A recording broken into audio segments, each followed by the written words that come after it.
Chapter 99. Bring her in. Chapter 99. Bring her in. No, please don't. Just leave. Right now. However, Feng Sun ignored Feng Wu completely. Shush, you dishonest woman. You're trying too hard. Don't you ever get shy? Feng Wu. You're screaming in ecstasy inside. Don't for 1 minute think you can fool me, Feng Sun mumbled. Feng Wu really wanted to scream now. Go to hell. Feng Sun darted a look at Feng Iran. You're happy that we're staying, right? Yes, of course. Feng Iran nodded immediately, wholeheartedly, sparing no effort. Feng Sun glanced at Feng Wu again. See? That's how normal people react. You're such a hypocrite. Feng Wu was baffled. Screw you. He deserved to have the juice stolen from him, and she no longer felt any guilt over what she had done. Feng Sun dismissed what Feng Wu had to say altogether. Seeing the disappointed look on Mayor Bai's face, he snapped his fingers and said, Mayor Bai, Boss Jun has a very important task for you. Mayor Bai's face lit up. It'll be my greatest honor. As long as the crown prince didn't give him the cold shoulder, he would do anything. Running errands for Junlin Yuan would create opportunities to interact and make contacts. Wasn't that how relationships were built? Of course, even if the crown prince found him too unworthy to interact with, he could still fawn on young Lord Feng here. At that thought, Mayor Bai bowed and asked in humble reverence, How can I be of service? Feng Sun fell silent for a brief moment at that question. All eyes were already on Feng Sun. Hence, everyone saw the strange look on his face. It almost seemed like he was too embarrassed to speak. Young Lord, seeing the conflicted young lord, who ground his teeth one moment and was completely furious the next, Mayor Bai felt his stomach churn. What on earth had happened to elicit such a reaction? We need you to find a person for us. Feng Sun clenched his fists and stared at Mayor Bai. Hold on. He then darted a look at Feng Wu. Fetch me a writing brush, ink, and paper. Feng Wu smacked her forehead. Was she his servant now? Why did he order her around so casually? Moreover, her heart lurched at Feng Sun's request, for it gave her a very bad feeling. But it went as quickly as it hit her, and she couldn't put her finger on it. Feng Wu didn't move, but more than enough people were willing to do the job. Feng Lu had already dashed out. She returned in no time with all the stationery needed. With a smile on her face, she went up to Feng Sun. Young lord, here are the things you asked for. All right. Laying a sheet of rice paper on the table, Feng Sun picked up the writing brush, dipped it in the ink, took a deep breath, and closed his eyes. He looked reassured when he opened his eyes again. Whoosh! The strokes of the writing brush were heavy and soft in turn on the paper. Before long, a slim figure appeared. When her eyes landed on it, Feng Wu felt like she had been struck by a thunderbolt, and she could hear the blood rushing in her ears. Feng Sun finished the sketch in 3 minutes. Then, with a wave of his hand, the ink dried. Tossing the drawing to Mayor Bai, he said through gritted teeth, If I've guessed right, this ugly girl is right here in northern Border City now. Find her and bring her in. Chapter 100, I Wonder. Chapter 100, I Wonder. Feng Wu gave Feng Sun an indecipherable look.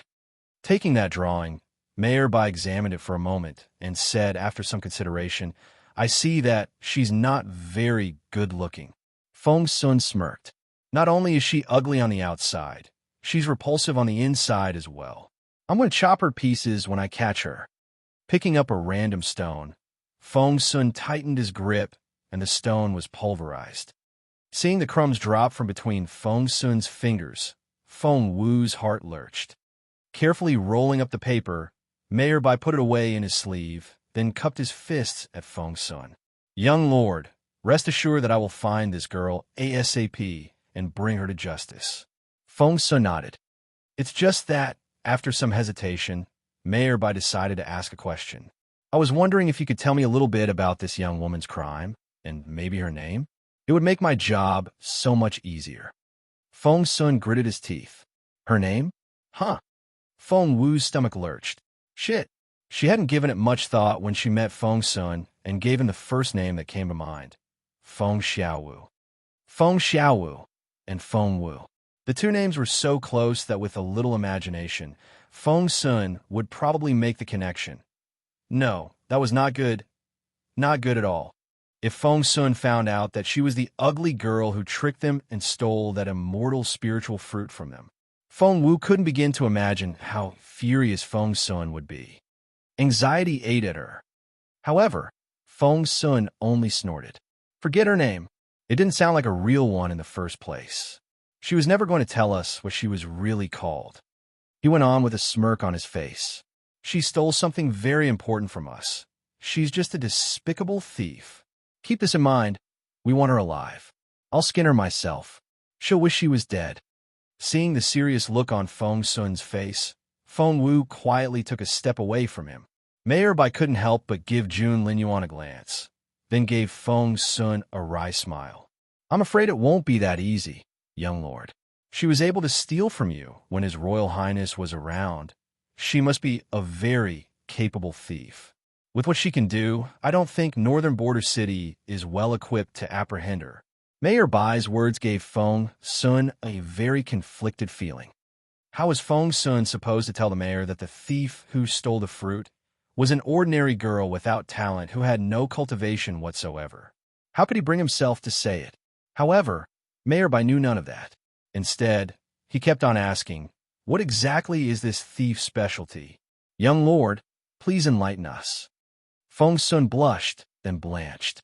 All eyes were on Feng Sun, for the others were all curious about the person that could steal a treasure from them when Jun Linyuan was present. That person had to be very talented. She can't have merely been a spiritual master. Can she? Was she a spiritual grandmaster? Oh my, she isn't a spiritual elder, is she? Mayor Bai looked shocked. Feng Wu furtively stuck out her neck like a little weasel and stole a glance at Feng Sun. Feng Sun didn't know what to say. He took a deep breath, then another one. His eyelids twitched. How was he supposed to tell Mayor Bai that the thief wasn't even a cultivator, let alone a spiritual master? Chapter 101. She yelled at me. Chapter 101. She yelled at me. Feng Wu kept stealing glances at Feng Sun, for she was curious to see how the guy was going to tell the truth. Feng Sun glowered at Mayor Bai impatiently. Why are you so naggy? Just get done. Mayor Bai glanced at Jun Linyuan again. Since the latter showed no intention of intervening, Mayor Bai had no choice but to heave a sigh and leave. Feng Sun turned his head and shot a glance at Feng Wu. We'll be staying here for a while. Happy? Feng Wu said. Not at all. Liar. Feng Wu was speechless. Feng Lu was the genuinely delighted one. Playing with a lock of her hair coyly, she looked up every now and then to steal a glance at Jun Linyuan. Instead of going to live in the lingering garden, the crown prince had chosen to live in this dilapidated Feng manor. He had to be doing it for her, right? So His Royal Highness was... Oh God, she couldn't bring herself to say the word. Feng Lu blushed at that thought and lowered her gaze. Feng Sun found Feng Lu's behavior very confusing. What was this woman doing? She had turned red in the face and was giving Boss Jun strange looks. That was so creepy. He didn't have time to care about Feng Lu, though. Instead, he only prompted Feng Wu. Hurry up now. What? Feng Wu was confused. Feng Wu almost had a meltdown when she heard that they were going to stay. She couldn't think of anything else. Go get our rooms ready. Make our beds, and do whatever needs to be prepared. Do I have to ask? Feng Sun rolled his eyes. Feng Yiran said in a hurry, Young lord, please don't worry. The manor looks a little obsolete on the outside, but there's nothing wrong inside. As for making the beds, we have maids and servants for that. Even Feng Lu's eyelids turned pink, and she was about to volunteer in a shy voice that she could go fix Jun Linyuan's room when Feng Sun snorted. I need no one but my little cook. All of you, stay where you are. Feng Wu, do it now. With her hands on her waist, Feng Wu glowered at Feng Sun. Are you giving me orders now? I am, so what? You're my little cook. Am I wrong? Feng Sun cringed at Feng Wu's glare, and he began to stutter. What are you doing? Little cook. Feng Wu smirked and took a step forward. Feng Sun stumbled back involuntarily as soon as Feng Wu moved toward him. His eyes were wide open. Don't come any closer. Feng Wu laughed grimly. You really think you can just push me around like that, don't you? Feng Sun, live wherever you want, but make your bed yourself. I'm not taking orders from you. After that, Feng Wu took her mother and brother by the hand, each, and stormed off. Feng Sun stood there with his mouth open as he watched Feng Wu leave. Did she just yell at me? And she left just like that? She's my cook. Xian Yi darted Feng Sun a look. She's Feng Wu. She's Feng Wu, so what? How could she yell at me? Feng Sun was hurt. Watching Feng Wu from behind, Xian Yi said approvingly, that's the real Feng Wu. She was so mean. Feng Sun wouldn't let it drop. Gesturing at Feng Wu, he complained to the others, she yelled at me. Chapter 102, The Refinery. Now. Chapter 102, The Refinery. Now. Feng Iran smacked his forehead. He had always thought of young Lord Feng as this proud, haughty guy, but right now, the young lord was whining like a kid who had lost in a squabble. That was so childish. However, Jun Linyuan and Xian, he didn't even frown. Clearly, the two of them were so used to Feng Sun's behavior. Feng Iran obviously couldn't comment on that, but the look he gave Feng Wu was more contemplative now. The fact that she was useless did nothing to curb her arrogance. She was fortunate that young Lord Feng was an amiable man. If it were the crown prince, Feng Iran felt then that it was time to teach Feng Wu a lesson as an elder brother. Feng Wu led her mother and brother out of the courtyard. Carefree and content, her beautiful mother gave Feng Wu a wave of her hand and went back to her room to take a nap, as innocent as ever and holding herself aloof from the rest of the world. Feng Xiaoqi, on the other hand, held on to Feng Wu. Sister, yes. Feng Wu arched an eyebrow. You were awesome back there. Feng Xiaoqi gave her a thumbs up. You yelled a young lord back there. His face was practically green. Feng Wu sighed. Too bad I didn't offend him enough to send him away. Feng Xiaoqi pouted as well. Exactly. Why do they have to stay here? Are they going to be here the next time you cook for us? Feng Xiaoqi took his food very seriously and couldn't stand the idea of having to share his every meal with those people from now on. His cheeks puffed up in frustration. Feng Wu jabbed a finger in his temple. You silly little thing. She knew perfectly well that her top priority was to make that 9 transformation spirit restoration pill so that she could resume her cultivation. She would never be taken seriously if she remained in this crippled state. At that thought, Feng Wu looked up at the sky. It was just past noon and the sun was shining brightly.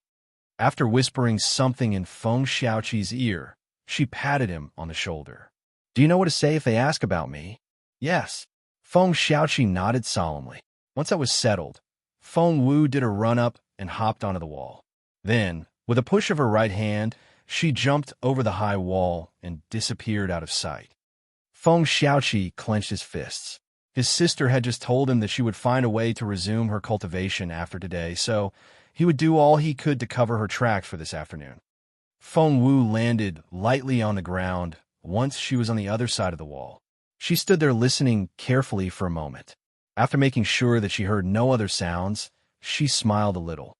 Jun Linyuan and his people wanted to stay in the Feng Manor. Fine, suit themselves. She could go out herself. The Feng Manor wasn't the only place with a refining furnace. Old Man Ba had a much nicer refinery than hers. Old Man Ba was the best medicine refiner in northern Border City. He was even well known throughout the Junwu Empire. Feng Wu was very confident in her refining skills because she was better than the famous Old Man Ba. It would be typical to assume that an eccentric medicine refiner like him would live as a recluse in some remote area, but not Old Man Ba. He lived in the most bustling area of northern Border City. He lived right next door to Spring Fragrance Tower, the pleasure quarters. Every time Feng Wu came here, she had to cover her nose because of the stifling scent of all the rouge and powder the women wore. Why, you showed up in time. To the finery. Now.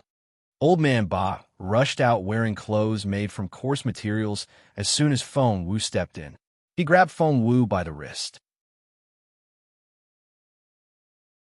Chapter 103, You Won't Fool Me. Chapter 103, You Won't Fool Me. Before Feng Wu could say another word, Old Man Ba said eagerly, "Come here quickly. I've been stuck at this stage for a few days, and if you hadn't shown up today, I would have gone to fetch you. Here." It was unfathomable that the old man renowned throughout the empire was taking lessons from Feng Wu. Feng Wu wanted to borrow Old Man Ba's refinery, so she was glad to help. Just when they were ready to go in, footsteps came from outside. The only other person living with Old Man Ba was an old steward who took care of matters in his daily life. The old steward came in to report to Old Man Ba. "Master, the mayor is here." Feng Wu frowned a little. "Mayor Bai?" Old Man Ba winced and complained to Feng Wu. "Our mayor is so annoying. He keeps coming here for the pettiest reasons. Doesn't he feel like he's wasting his time and mine? He could be doing a lot of useful things with that time." Feng Wu gave him a wry smile. Old Man Ba was the epitome of the saying that people became kids again as they aged. Mayor Bai was the ruler of Northern Border City, and to anyone else, it would be a great honor to be visited by someone with such a prestigious status. However, Old Man Ba only wanted to give the man the cold shoulder. Feng Wu smiled. "I think Mayor Bai is here for his son, right?" Old Man Ba gave Feng Wu a look. "You wicked little thing." Feng Wu arched an eyebrow. "I'm the most law-abiding, gentle, kind, harmless, and innocent girl out there." "Old Man Ba, you're slandering my reputation." Old Man Ba rolled his eyes at Feng Wu. "An innocent and harmless face you've got there, all right. Anyone fooled by your appearance won't even see it coming when they die. You're the most cunning girl." Resting her hands on her waist, Feng Wu protested, "I'm not. You so are. Tell me then, how did the son of the Bai family become what he is now? He wasn't this retarded to begin with. Don't tell me you had nothing to do with it." Old Man Ba snapped. "That boy got carried away by his lust and made unspeakable plans which involved you. He deserved what he got, but I'm not the only medicine refiner in the empire, and there are 2 or 3 that are just as capable as I am. Can you guarantee that Mayor Bai will never go to them?" A grim look flickered in Feng Wu's eyes. Her family had been banished to Northern Border City 5 years ago. The family of 3 consisted of her mother, the most beautiful woman in the empire, a crippled Feng Wu, and her innocent brother. They made such easy targets. While Yangdong showed up then, trying to coerce and bribe Feng Wu using the most unspeakable approaches. Feng Wu wanted to strangle the guy. Hence, with some secret maneuvering, Feng Wu turned Bai Liangdong into a retard. It was just that she was the only one who knew what happened. Even Old Man Ba could only speculate. Had Mayor Bai found out that she was the reason his son became retarded? Feng Wu said innocently, "So what if Mayor Bai goes to them? It's none of my business. Keep acting. I'm not buying it." Old Man Ba threw Feng Wu a dirty look. "Master," the old steward prompted in a small voice. Old Man Ba waved his hand in frustration. "If he likes to wait that much, let him wait. Go tell him, your master is busy refining medicine, and no one is to disturb him." Chapter 104. Can she make it? Chapter 104. Can she make it? Old Man Ba pulled Feng Wu toward the refinery as he spoke. "Gosh, that man. I've studied that ancient pill recipe carefully, and, theoretically, it's doable. But when it comes to actual practice, I ran into some issues. I put in the right portion of star demon grass and set the heat like you told me to, but something just isn't right. Come, let's talk inside." If martial arts maniacs existed on this continent, Old Man Ba would definitely qualify as a medicine maniac. Where refining medicine was concerned, everything else had to wait. The old steward smiled awkwardly as he watched his master listen attentively to Miss Feng Wu.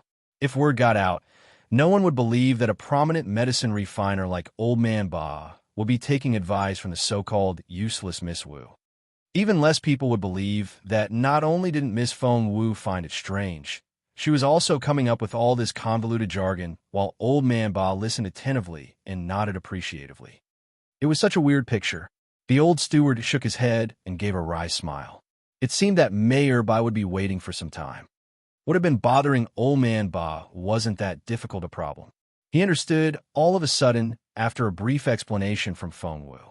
So the octagon grass needs to be stripped first, Thank you for telling me that. Old Man Ba patted Feng Wu on her slim shoulder in excitement. How does that little head of yours know so many things? No one has ever considered stripping the octagon grass first. Feng Wu stuck out her chest proudly.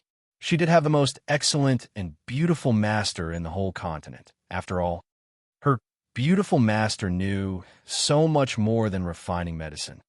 Enlightened, Old Man Ba was ready to put the theory into practice and finish that strengthening pill according to that ancient recipe from Feng Wu. Just then, footsteps came from outside. Master, master, it was the old steward again. Old Man Ba felt like killing someone now. Hadn't he told the steward that no one was to disturb him while he was in his refinery? Feng Wu suddenly said, "The old steward knows you very well, but he's still here, which means it must be something major. Why don't you go take care of it now? Otherwise, you may be disturbed during the actual refinement, and that'll ruin everything." Old Man Ba was still reluctant to leave. His problem was finally solved. How could he leave his refinery now? The door opened and the old steward hurried in, then whispered something in Old Man Ba's ear. Old Man Ba frowned, heaved a sigh, took off the white robe which he used exclusively for his refining work, and tossed it to the old steward. He then left without another word. Feng Wu watched as Old Man Ba left, feeling rather intrigued. It seemed that the newcomer was much more important than Mayor Bai. However, she didn't have time to ponder the matter. She had convinced Old Man Ba to leave because she wanted to have the room to herself so that she could refine her 9 transformation spirit restoration pill. Thump! Feng Wu closed the door to the refinery and locked it with a big padlock. She then returned to the furnace. A translucent emerald dragon head with an open mouth sat right in the center of the lid. Orange flames were shooting out from the mouth. Following that dragon head down, she saw in the furnace 4 smaller carvings of dragons with bronze heads and white jade bodies. Each small dragon faced a different direction, and flames also surged out of their mouths. Feng Wu opened the head of the topmost dragon, revealing a square containment area that was about 50 centimeters in diameter. Chapter 105, SHIT. Chapter 105, SHIT. This was Old Man Ba's most precious furnace, which he rarely used for his own refining work. However, that was the least of Feng Wu's concerns at the moment. Her top priority was to get that 9 transformation spirit restoration pill done. She had all the main and supplementary ingredients on her, all processed as required. Looking at all the materials in front of her, Feng Wu took a deep breath. Today was the day she would either sink or swim. She was going to put in everything she had gathered during the past 5 years. If she failed, she had no idea how long it would take her to get all of them again. Hence, she had to succeed. Feng Wu made a fist, then opened her eyes, the look in them never as solemn and grave as now. She first poured in demonic blood of jackdaw, one of the chief ingredients, and waited for it to boil. Then, the queen of the bighorn blood wasps was put into the furnace as a coagulator before. Her slender fingers worked methodically as she put in each ingredient in turn, so steady as if she did this every day. In fact, her life and future depended on what she was doing now. She couldn't afford any mistakes. There were 44 chief ingredients and 99 supplementary ones. The liquid in the furnace changed with each ingredient that was added. 1 begot 2, 2 begot 3, 3 begot everything. Feng Wu's smooth forehead was covered with fine sweat. However, she didn't have time to wipe it. Beads of sweat then began to roll down her pink cheeks and dampen her clothes. But Feng Wu paid no attention to that. She was completely focused on the furnace and kept her unblinking gaze on it. Feng Wu was watching what was happening in the furnace closely. Although little things would pop up here and there, her master's strict training enabled her to achieve perfection in her medicine refining test at every level. Hence, Feng Wu finally understood what all the care and thought was for. Even when refining a medicine that was beyond her cultivation level, she was always able to observe meticulously and create order and peace out of chaos and confusion. She went on adding the ingredients. She was on the 36th chief ingredient and had put in 80 supplementary ones already. The medicine became more complex as the process went on, making it harder to control. Just then, footsteps came from outside. Knock, knock, knock, knock. Someone was tapping on the door. Feng Wu furrowed her brow, interrupted by the sound. She was going to yell at the person outside when Old Man Ba spoke. Little one, open up. I have some honored guests here. Honored guests. Before Feng Wu could say anything, she heard a familiar voice. Hey, what's going on in there? What's taking you so long? Are you laying eggs or something? That voice. Feng Wu's hand jolted. It was Feng Sun. That was unquestionably that loud, goofy Feng Sun. Old Man Ba would never consider Feng Sun his honored guest. So who was it then? Only one person qualified. Looking at the immortal spiritual fruit juice in her hand, which she was just about to pour in, Feng Wu felt as if her heart was jumping out of her mouth. Shit. Chapter 106. She's the one you're looking for. Chapter 106. She's the one you're looking for. She was so doomed. Feng Wu's heart was thumping so hard that she thought it was going to jump out of her mouth. Knock, knock, knock, knock. They kept tapping on the door outside, and Feng Sun said insistently, What's going on in there? Open up. Are you refining something now? Old Man Ba stroked his white goatee and said, I don't think so. She wasn't refining anything when I left. What's going on? Is she all right in there? Feng Sun said grumpily, Old Man Ba, since the girl won't open up, leave her be. We don't really want to meet her either. We'll be on our way. Yes. Feng Wu was so excited to hear that the hand holding the porcelain bottle shook. Yes. Be on your way. Now. Feng Wu was almost in tears. However, Old Man Ba didn't hear Feng Wu's silent prayer. Throwing a dirty look at Feng Sun, he said, I'm not introducing her to you. It's a crown prince I want to show her to. Feng Wu felt like crying. Introduce her to Jun Linyuan? Old Man Ba might as well kill her himself. Jun Linyuan frowned, then gave a nonchalant response. Not interested. Feng Wu nodded her head repeatedly on the other side of the door. Yes, that was so true. She had never found Jun Linyuan as pleasant as he was now. However, Old Man Ba chuckled. Of course you're not interested. I haven't introduced her to you yet. Wait until you see her. I'll tell you all about her, and I promise you'll be interested. Feng Wu was speechless. Just then, a puff of white smoke spewed out of the cauldron. It shot right up to the roof. Damn it! Feng Wu cried out in surprise. Her mind had wandered off just then, and she wasn't paying enough attention to the medicine. The timing was a little off, thus causing the smoke to rise. Taking a deep breath, Feng Wu forced herself to calm down. She closed her eyes. When she opened them again, the look on her face was as sober as before, as if she had just taken a cold shower. Raising her hand, she dribbled the immortal spiritual fruit juice into the cauldron. Outside, they were still talking. Jun Linyuan was going to leave when Old Man Ba said, You know what? She's the one you're looking for. What? Feng Wu's hand jerked, and she almost dropped the entire bottle into the cauldron. Her heart was threatening to burst out her chest. She never imagined she could ever be this nervous in her life. Luckily, she reacted quickly enough and caught the porcelain bottle just before it hit the liquid inside the cauldron. Phew, cold sweat rolled down her forehead. If she had really dropped the bottle in, it would have reacted chemically with the medicine inside. Everything that she had achieved so far would have been ruined. That Old Man Ba nearly gave her a heart attack. Although, she was wondering exactly what Old Man Ba meant by that, for she didn't think that he knew about Feng Wu and Feng Xiaowu. As expected, Jun Linyuan frowned and turned to look at Old Man Ba. What do you mean? Old Man Ba looked back at him in bewilderment. Your Royal Highness came all the way here to Northern Border City for my medical advice. No? Or were you lying to me? Chapter 107. Getting jumpier by the minute. Chapter 107. Getting jumpier by the minute. I wasn't. There you go, said Old Man Ba. I made an oath never to step out of Northern Border City again for the rest of my life. So, I can't go back to the Imperial capital with you, but the girl inside can. The girl. June Lin Yuan frowned a little. Old man Ba raised his chin proudly. Yes, and she's amazing. You have no idea what she can do with her refining skills. I'm not boasting here, but she's as good as I am, if not better.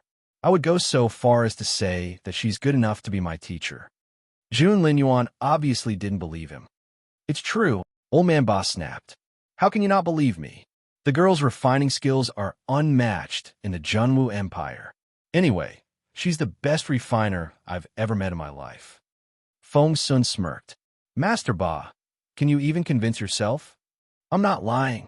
Old man Ba was exasperated. Dragging his old steward to his side, he stared at the latter. Tell them if I'm lying. The girl is better than I am, isn't she?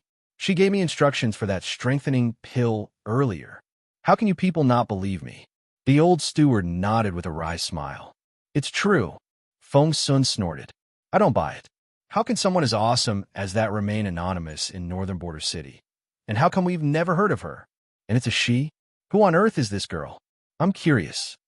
On the other side of the door, Feng Wu's heart nearly stopped. This was insane.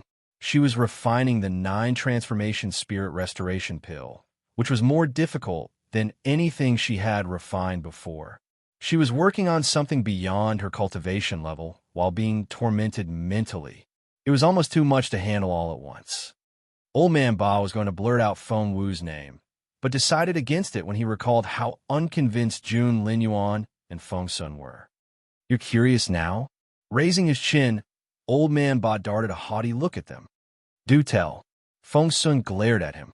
Why did the old man have to make things so difficult? Ha ha. You're curious, aren't you?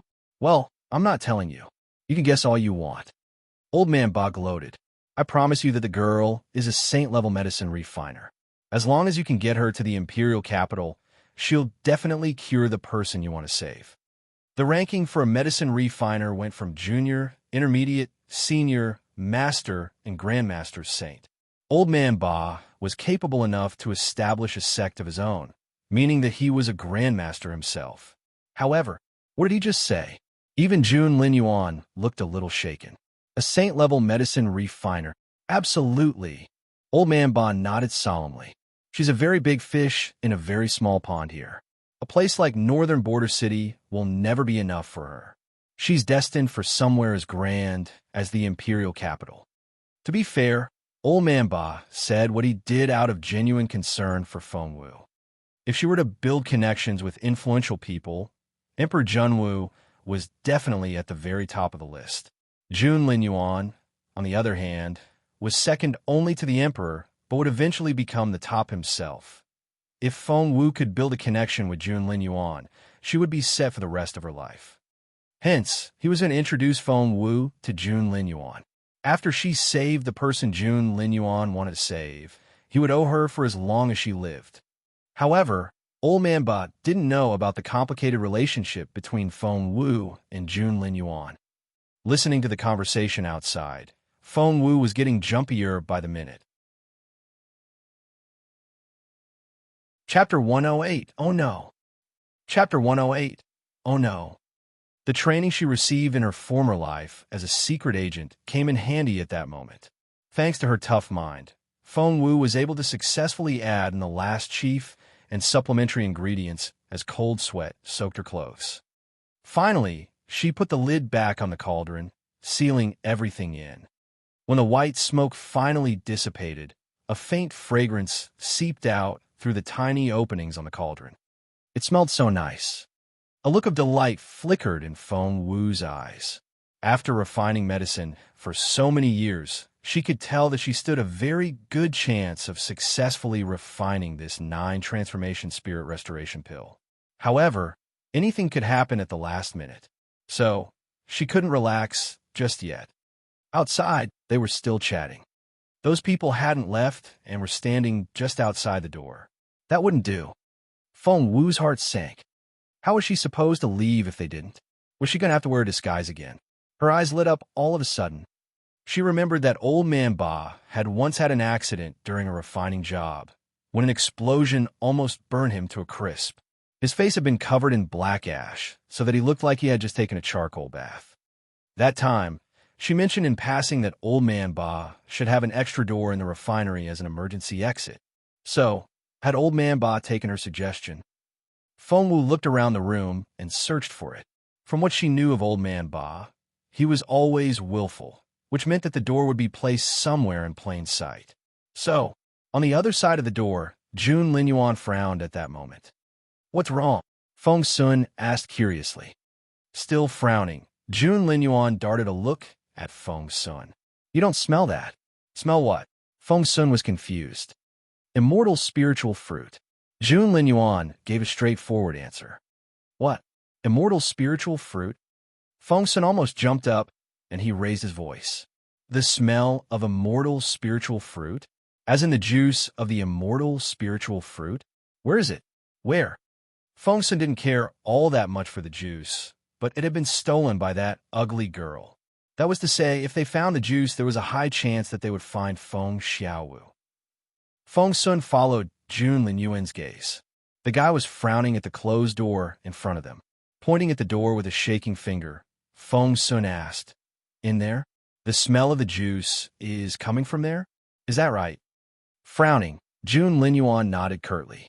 Bang! Feng Sun kicked the door. He spared no effort, and there was a loud bang. Feng Wu could hear them talking outside. Her heart raced at that moment. Was Jun Linyuan's nose even human? How could he smell it through the door? Open up right now, Feng Xiaowu." Feng Sun's face went scarlet with rage, and blue veins popped on his neck. "Ugly girl, open this fucking door." Furious, Feng Sun kicked the door again.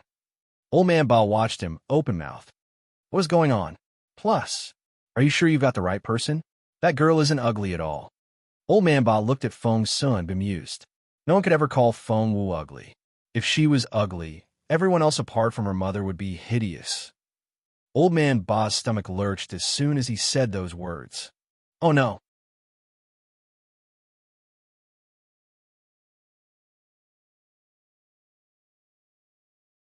Chapter 110. That's definitely her. Chapter 110. That's definitely her. Ahem, the girl. Well, it's really nothing. I don't know where she came from, and we only came to know each other by chance. After discussing some medical issues, I realized that she had profound knowledge in this area. I don't know her that well. Actually, Old Man Ba tried to repair the damage he had caused. Feng Sun turned to look at Mayor Bai, who had been standing at the back quietly this whole time. The mayor then quickly went up to Feng Sun. Feng Sun took a scroll out of the mayor's sleeve, which was the drawing he had made earlier today. Master Ba, please have a look. Is this the girl? Feng Sun pointed at the person in the drawing. Old Man Ba didn't recognize Feng Wu at first, but upon closer look, the corner of his eye twitched. That girl really made sure that her beautiful features were completely erased from her face. Somehow, she had managed to change herself into the most ordinary-looking girl who was no different from anyone else on the street. But Old Man Ba was never going to comment on that. All he could do now was make up for the huge mistake he had made. He nodded right away. Yes, that's right. That's definitely her. Old Man Ba and Feng Wu were each other's confidant by now, and there was a tacit understanding between them. As soon as he smelled the spiritual essence, Old Man Ba knew that Feng Wu had succeeded. He then recalled the other door he had installed in the room. Who would have thought that the girl's random idea would end up helping her today? Hence, in order to repair the damage he had done, Old Man Ba began to talk to Feng Sun, so that he could buy Feng Wu time and increase her chances of escape. Accidentally, Old Man Ba's eyes met Jun Linyuan's. The young man was staring at him with bright, narrowed eyes, as if he could see through everything. It was as if no one was able to keep any secrets from those eyes. Old Man Ba's stomach lurched. The next second, he forced himself to look away. He wouldn't give Jun Linyuan the chance to find out about his guilty conscience. However, Jun Linyuan smiled knowingly. The old man, after making sure that the person inside was the ugly girl Feng Xiaowu, Feng Sun said to Jun Linyuan in satisfaction, "It's like the saying, one will search high and low, only to find it when one least expects. I can't believe that we're going to catch the girl by sheer luck." Ha ha, Jun Lin Yuan said indifferently. You can laugh after you've caught her. She's just behind this door and going nowhere. Wait, why is it so quiet inside? And why is the scent of the juice growing fainter? What's going on? Feng Sun frowned. Boss Jun, can I borrow your Sky Destroyer? Jun Lin Yuan tossed his formidable weapon to Feng Sun. Crack! Sky Destroyer, slash down. The door made from special material was cut open. Feng Sun charged in at the first opportunity. However, he was baffled by what he saw inside. The spacious refinery was thousands of square meters in area and was mostly empty. However, after looking around the room, Feng Wu was nowhere to be seen. Jun Lin Yuan and the others came in after Feng Sun. She's not here. Feng Sun searched the entire refinery, and he almost wanted to dig up the floor, but Feng Wu wasn't here. He was baffled. But the cauldron is still hot, which means someone was using it just a minute ago. Plus, smell it. That's the scent of the immortal spiritual fruit. It was definitely that girl. Feng Sun smacked the table in frustration. Chapter 111. Do I smell? Chapter 111. Do I smell? The specially made white marble tabletop cracked under Feng Sun's palm. Jun Lin Yuan's grim glance brushed past Old Man Ba, making the latter shudder. Where is she? Where? Feng Sun asked. Rubbing his nose, Old Man Ba feigned a confused look. Ahem, where could she be? She was right here. Following Old Man Ba's darting eyes, Jun Lin Yuan walked in one direction. The look on Old Man Ba's face changed all of a sudden. Jun Lin Yuan smiled knowingly. He reached out and revealed a hidden passageway. Why? How could I have forgotten about that exit? Old Man Ba smacked his forehead, as if it had only just occurred to him. The girl is really smart. I didn't think she could find that well-hidden door. How cunning of her. Feng Sun had no time for this. He bent down and went out through the waist-high door. At the same time, Feng Wu was running as fast as she could. As soon as she took the 9 transformation spirit restoration pill out of the cauldron, she stuffed it into her mouth, ignoring the scorching heat. Fearing that they would confiscate the pill if they caught her, Feng Wu put the hard-earned pill in her mouth, gave it a chew, and swallowed it. Only after that did she feel reassured. Starting from this moment on, she was finally back on track with her cultivation. She could finally activate that divine blood of the phoenix from her master and become that genius teenage girl again. But her top priority now was to run, and run. She wasn't even a level 1 spiritual master yet, and she couldn't let Feng Sun and the others catch her. Otherwise, Feng Wu couldn't begin to imagine what would happen to her. After leaving the refinery through the small door, instead of running into the main street, Feng Wu made her way into the adjacent Spring Fragrance Tower. Because it was daytime, most of the girls were still in bed. Inside the luxurious building, everything was nice and quiet. Feng Wu chose her hiding place well. She hid herself in the attic and in a spot where she could see the small door through the window. As soon as Feng Wu hid herself, she saw Feng Sun come out through that door. That was close. She didn't expect him to find that door so quickly. Feng Sun looked this way and that, then chose a direction and dashed off. Feng Wu patted her chest. Luckily, Feng Sun was on the wrong track, or she would be in real trouble. That 9 transformation spirit restoration pill was in her dantian now, but she didn't dare work on it now. She didn't even dare make any sudden movements, for Jun Lin Yuan had such a sharp nose. He seemed to be able to pick up the faintest scent. As Feng Wu pondered that problem, suddenly, FFFT, she farted loudly. It went on and never seemed to end. Feng Wu's face turned green. Farting wasn't a big issue, but with it came the scent particular to the 9 transformation spirit restoration pill, aka the scent of the immortal spiritual fruit. Feng Wu dashed out of the attic without hesitation. She had been exposed, and she couldn't stay there. As expected, Jun Lin Yuan, Feng Sun, and the others, who had been pursuing Feng Wu in the other direction, halted all of a sudden. Do I smell? Feng Sun turned to Jun Lin Yuan. Jun Lin Yuan nodded. Yes. Shit. That ugly girl has consumed the immortal spiritual fruit. Damn her.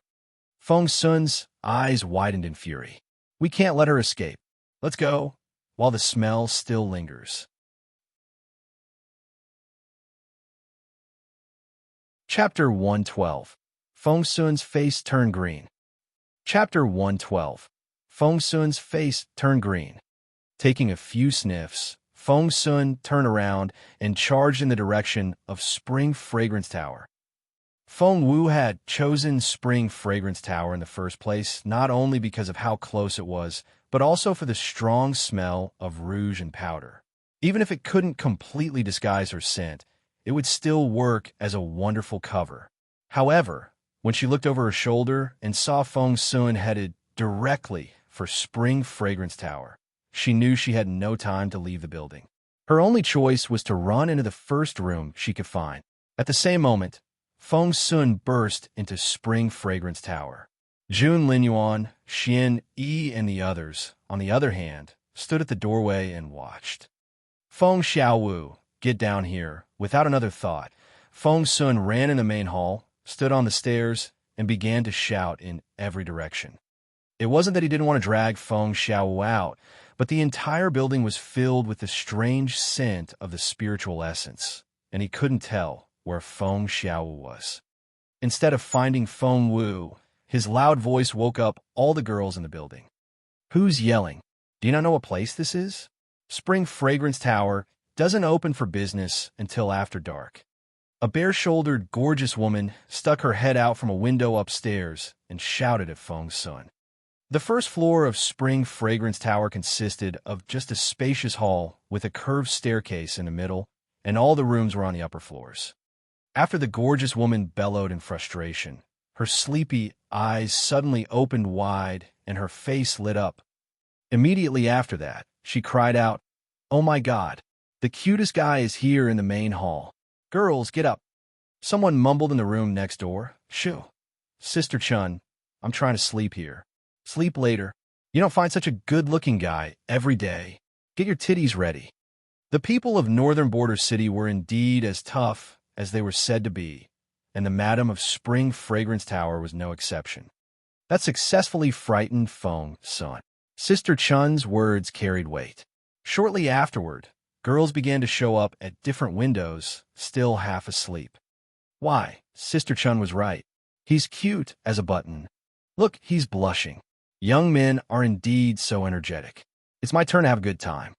Feng Sun heard every single word. He didn't know what to say. He wanted to leave, but realized immediately that the ugly girl was still at large. Straightening his face, he said, "I know where you are. Are you going to come out yourself, or do I have to drag you out?" The only reply he received were the ladies' jeers. Feng Sun was furious. "Fine. Suit yourself. Do you think you're safe hiding in here? Do you think I'll just stand here?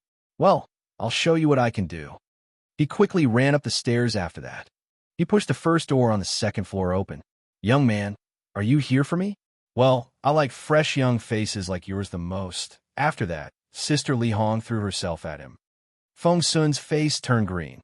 At the same moment, Feng Wu realized that she couldn't stay here any longer.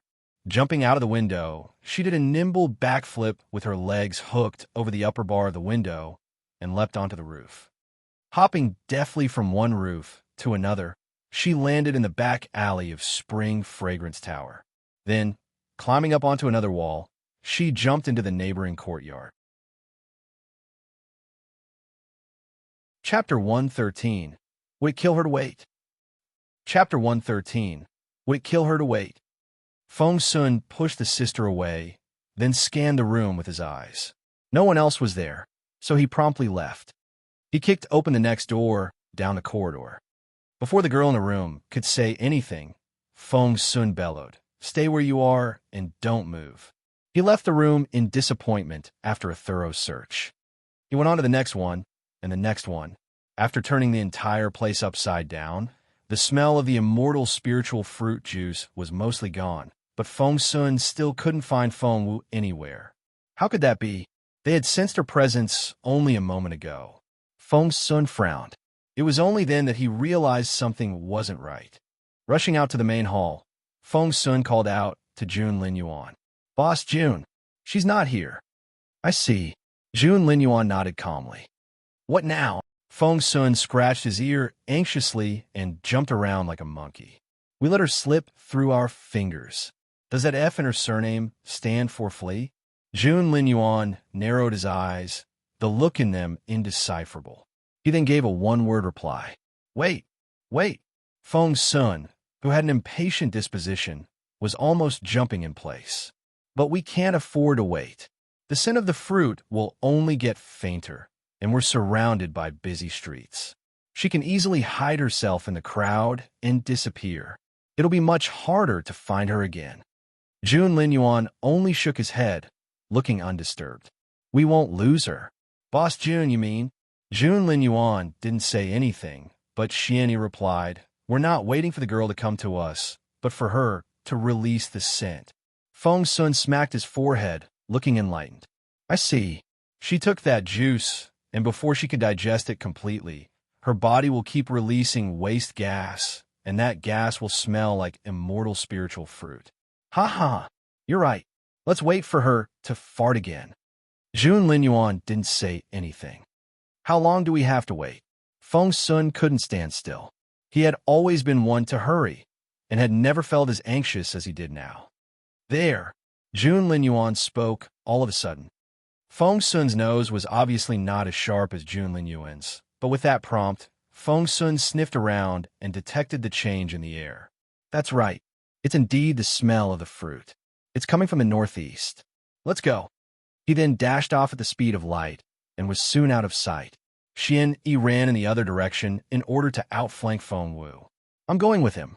Jun Linyuan watched as Feng Sun and Xianyi left, his eyes flickering a little from the excitement.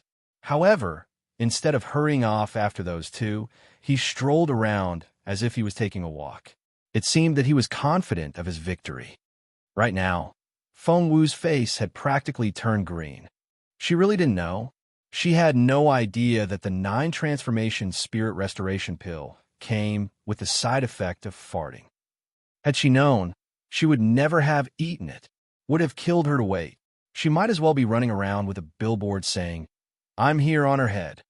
Feng Wu had jumped into a city counselor's manor upon leaving Spring Fragrance Tower. After taking a detour through there, she thought she had completely thrown Feng Sun off. Then she farted. She knew there and then that she was doomed. There was no hope left. She could probably think of a way out if it was Feng Sun alone, but that diabolical Jun Linyuan was with him. Was this a heavenly trial or something? Feng Wu really felt like crying now. Chapter 114. What do I need you here for? Chapter 114. What do I need you here for? Turning around, she saw Feng Sun hurrying this way along the edge of the roof. He was heading in her direction without any hesitation, which meant that he had discovered her whereabouts. Feng Wu panicked. Time was of the essence here, and it made her move.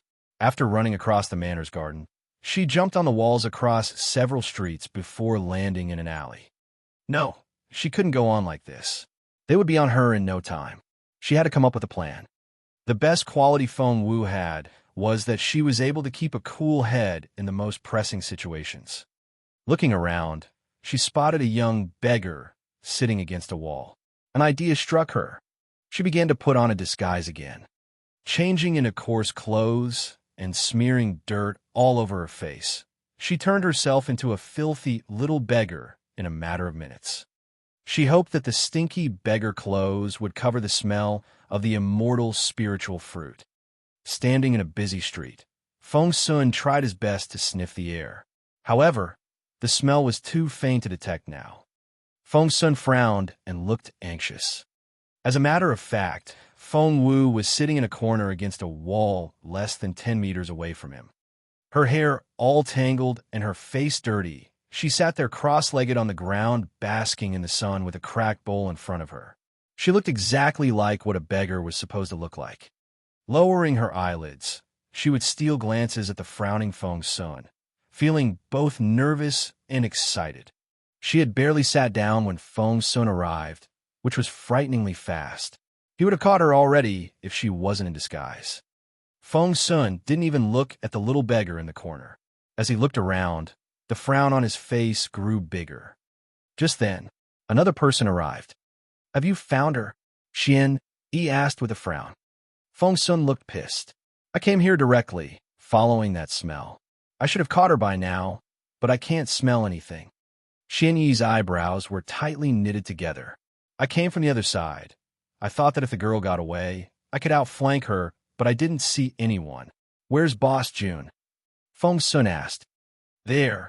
Xian Yi gestured at the figure strolling toward them. Feng Sun snapped. "Boss June, aren't you even a little bit worried? We would have caught her by now if you came with us." Jun Linyuan's black robe fluttered despite the fact that there was no wind. His face looked stunning. Standing erect with his hands behind his back, he shook his head casually. "I'm not going to." "But why?"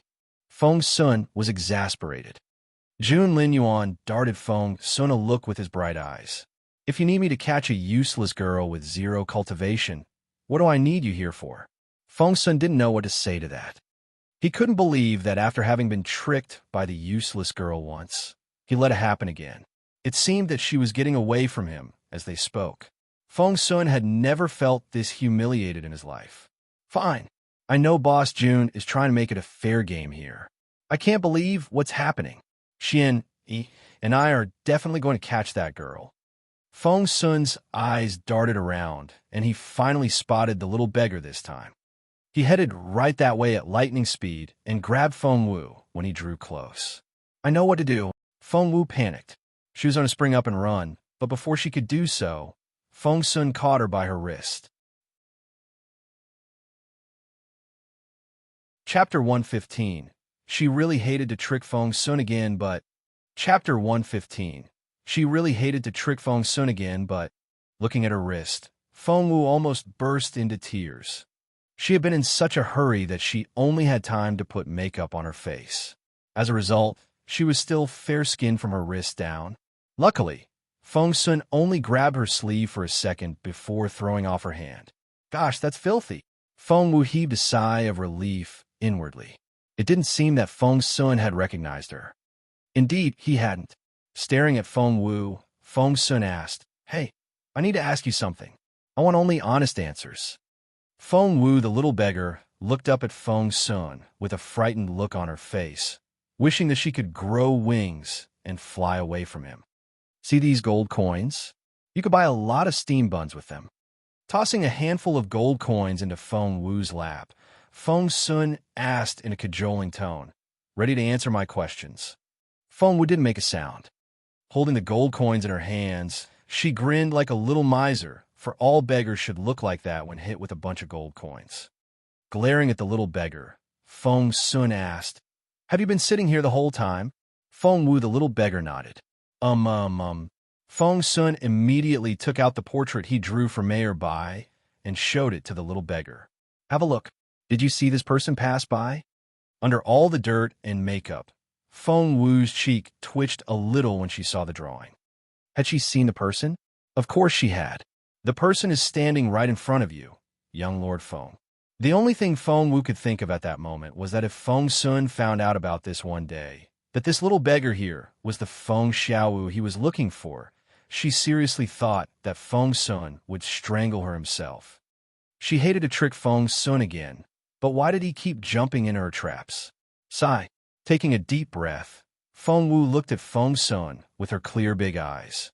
As she made all the strange sounds, she pointed at her throat, indicating that she was a mute. Feng Sun said impatiently, "I see you can't speak, but you're not blind, are you? Just tell me if you've seen this person." Feng Wu rolled her eyes in her head. Since Feng Sun was asking for it, she would gladly push him into her trap. She nodded, then pointed in the direction of the most boisterous street in the city. Feng Sun turned around and said to Xian, "See, I found the right person. Beggars see everything." He then dragged Xian Yi toward the main street. Jun Linyuan went last. Before he left, he took a long look at Feng Wu. That gave Feng Wu the creeps. Jun Linyuan couldn't have seen through her disguise, could he? No, that couldn't be the case. Why would Jun Linyuan keep it from Feng Sun if he had noticed something? She must be overthinking it. After Feng Sun and the others left, Feng Wu ran in the opposite direction. A short distance away stood Grandma Zhang's house. Feng Wu slunk into the courtyard, changed into clean clothes, and was back to the old Feng Wu. FFFT. She farted again. Feng Wu almost burst into tears. This was happening way too often. She was releasing gas every 5 minutes, and she had no control over it. Why wouldn't it stop? She couldn't even go back home like this, let alone cultivate. With a long face, Feng Wu heaved a sigh. She had to be the most unlucky person in the city. She couldn't stay here either. Fortunately, Feng Wu knew these alleys very well. Moreover, the neighbors here had a habit of keeping their doors open. Hence, Feng Wu was able to sneak into one household after another without attracting any attention. Chapter 116. This is awkward. Chapter 116. This is awkward. Feng Sun and Xian Yi headed for the main street, but they soon realized that they were on the wrong track. Wait, that doesn't smell right, Xian Yi frowned. Feng Sun was also frowning. Why do I feel that it's coming from behind us? Did that little beggar lie to me? They exchanged looks and ran back the way they came. There was no one at that corner under the wall, and the little beggar was nowhere to be found. The cracked bowl was still there with a few gold coins left behind. A real beggar would never have left without their bowl and the money. Feng Sun's face turned green when he saw that, and he yelled, "What the hell? What's going on here?" Xian Yi didn't look any better, for he had realized something terrible. While the two of them were still standing there, dazed, a girl walked past them. Feng Sun recognized her. It was Lin Ling, the same girl that had given him a hard time. Although Feng Sun had yet to recover from the toughness of this young lady of northern border city, he had no time for personal misgivings. Rushing to Lin Ling's side, he grabbed her by the arm, which made Lin Ling jump. Before Lin Ling could berate him, Feng Sun asked loudly, "Where's the little beggar here? Where'd he go?" Lin Ling gave Feng Sun a "you idiot" look. "Little beggar? You must be seeing things. I walk past here every day dozens of times to deliver wontons. I've never seen any beggar here." Feng Sun's pupils contracted. He was too furious to speak. Lin Ling gave him another curious look. "Don't you know? Mayor Bai won't have the beggars affecting the appearance of the city, and all the beggars in the city have been relocated to another street." Feng Sun and Xian Yi exchanged looks and saw the fury in each other's eyes. It was her. It had to be. It was that ugly girl. Feng Sun roared. "I let her slip right through my fingers. And you know what? I actually caught her. Not only did I catch her, I even asked her for directions. I'm an idiot." Feng Sun smacked his forehead as he spoke. No one could understand how defeated he felt at that moment. Xian Yi darted a sympathetic look at Feng Sun. Although Xian Yi had been tricked as well, overall, his experience wasn't as miserable as Feng Sun's. "Stop whining. You're only wasting time here. Let's get moving. She can't get away from us like that again." Xian Yi dashed off, dragging Feng Sun with him. It was a hard blow for Feng Sun, and he was so frustrated that he felt a throbbing pain in his chest. Clenching his fists, he made an oath to himself that when he caught the ugly girl, he was going to hang her up by both wrists. Right now, Feng would just run out of the alley where Uncle Zhao's house was and even greeted Xiao Bao, Uncle Zhao's son, on the way. She had just reached the main street when, thud, a peach kernel hit her on the head. That hurt. Rubbing the spot on her forehead, Feng Wu turned around angrily. As if one Feng Sun wasn't enough, someone else was giving her trouble now. Her eyes popped out when she saw the culprit. It was neither Feng Sun nor Xian Yi, and not even Jun Lin Yuan. Sitting on top of the high wall was Yu Minji, whose life had become very miserable because of her. Feng Wu felt like she had just been hit by a thunderbolt. Chapter 117. Girl, come here. Chapter 117. Girl, come here. With Yu Minji blocking her way and Jun Lin Yuan pursuing her was everyone she had ever pissed off on her now. This was, "Hey girl, why are you standing so far away? Come here. Yuminji waved at Fengwu. Wait. Fengwu's eyes lit up. From the sound of it, Yuminji didn't recognize her. That was right. Back in Frozen Forest, she had been wearing the ugly girl disguise. That was why Yuminji couldn't recognize her now. If that was the case, with her hands behind her back, Fengwu slowly walked toward Yuminji, looked up, and asked in a self-righteous tone, "Who are you and why did you stop me?" Rather than recoil in fear, Fengwu chose to interrogate the guy loudly, for she had been told once that attack was the best defense. Hence, that was what she was going to do, attack. Yuminji stared at Fengwu. To be honest, this was a really pretty girl. She had pink lips, white teeth, smooth skin, and exquisite features. It seemed that God had blessed her with everything pleasant. When she put her hands behind her back and lifted her little face like that, she looked so stunning that he couldn't bring himself to look away. Yuminji was all about good looks, and he enjoyed nothing more than savoring a beautiful face. As soon as their eyes met, he blushed and went into a trance-like state. Fengwu waved a hand in front of his face and grinned. "Hey, wake up. Are you dazed? Am I that pretty?" As defiant and rebellious as Yuminji was, he had never met such a brazen girl. The questions she asked successfully bewildered Yuminji, who had been thinking about flirting with her. Seeing how abashed Yuminji was, Fengwu cheered inwardly. That worked really well. So, she would proceed from there. "Hey, I'm talking to you. Wakey, wakey." Fengwu could look very obnoxious when she put on a gloating face. Cough, cough. Choking on his own spit, Yuminji had a coughing fit. Glowering at Fengwu in exasperation, he said, "Are you kidding me? Me like you? Who do you think you are? What kind of girl are you anyway? Don't you feel ashamed for saying that?" As expected, Yuminji was a very bashful teenager. He became very awkward after she asked those questions. Fengwu straightened her back. "I know I'm very pretty. Speaking of which, didn't you fall in love with me at first sight?" No, Yuminji never expected to hear such shameless words from a girl he had only met for the first time. That really wasn't attractive at all. Despite the delight she felt inside, Fengwu kept her face very straight. With her hands behind her back, she said unhurriedly, "Well, if you don't like me, I'm off." She needed to disappear now. That was what Fengwu was really thinking. Luckily, Yuminji was such a gullible teenager that she could fool him without breaking a sweat. All she hoped for now was that he wouldn't chase her afterward like Jun Linyuan was doing. Wait. Just then, Yuminji stopped Fengwu. Fengwu's heart sank. What did the enchanting teenager want now?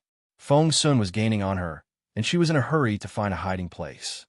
However, she had no choice but to stop, turn around, and look at Yuminji with her bright black eyes.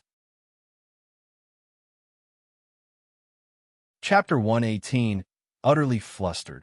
Chapter 118, Utterly Flustered. Jumping off the tall wall, Yuminji landed on the ground and looked down at Fengwu. He stressed earnestly, "I'll never fall in love with you. Forget it."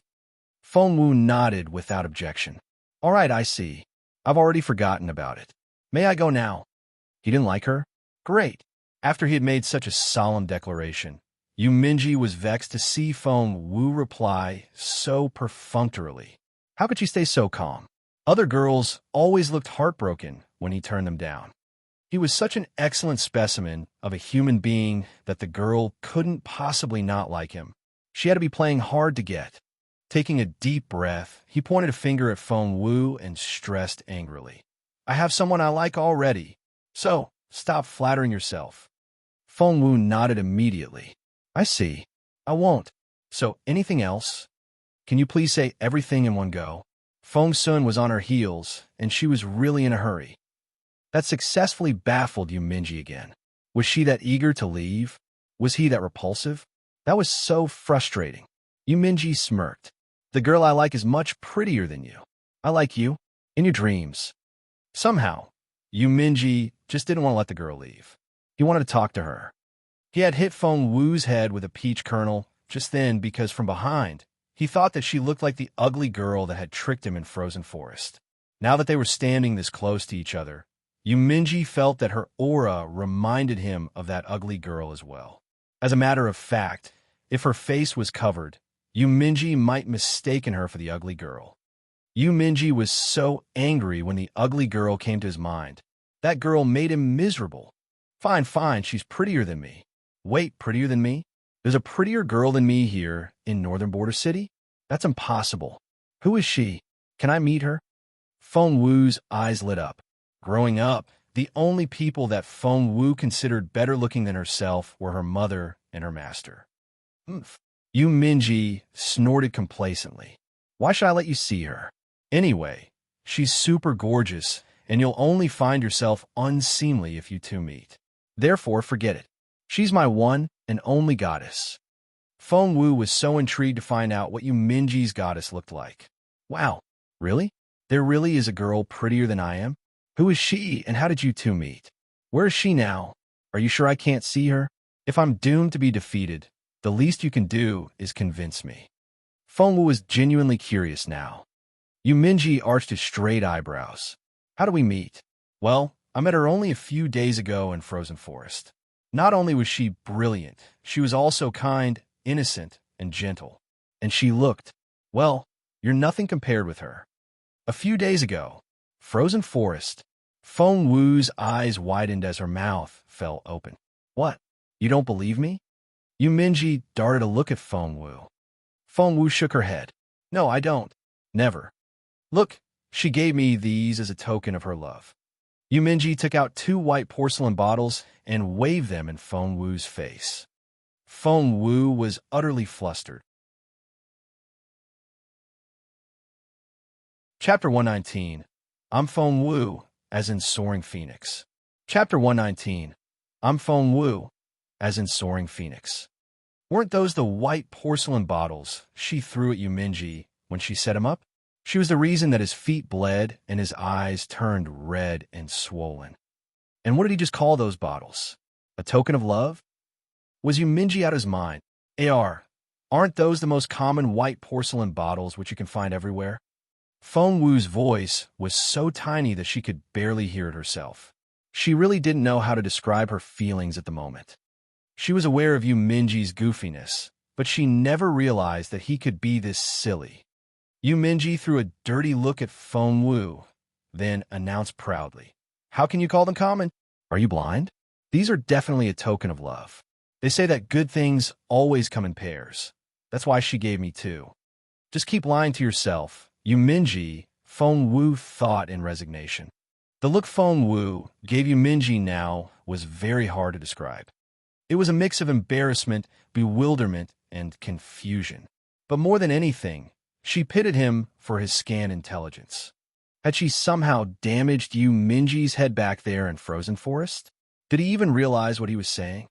There was nothing attractive about the disguise she had worn in Frozen Forest.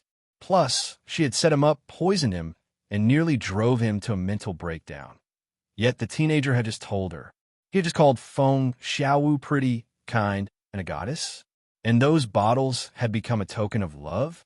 Holy shit. Blue veins popped on Feng Wu's forehead.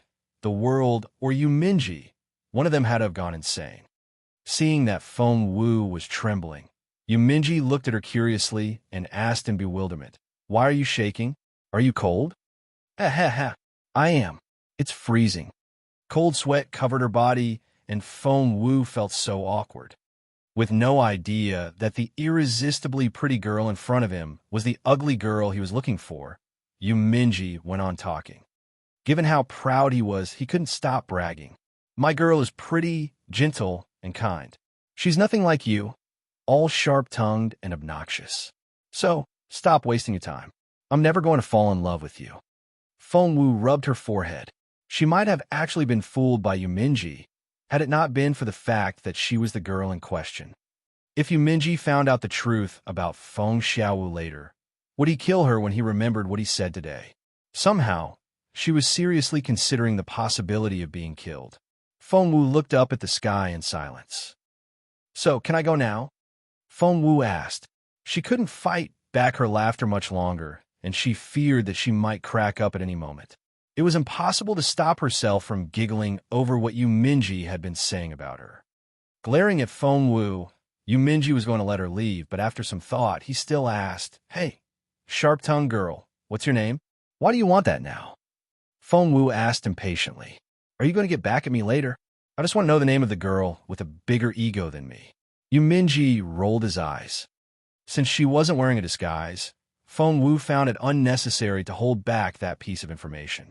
Plus, she couldn't bring herself to lie to the poor boy anymore. She answered without hesitation, "I'm Feng Wu," as in soaring phoenix.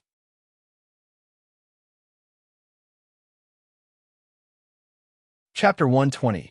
Just leave me alone. Chapter 120. Just leave me alone. Minji's eyes widened. Feng Wu?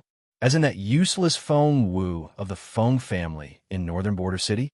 The corner of Feng Wu's mouth twitched a little, but she still nodded.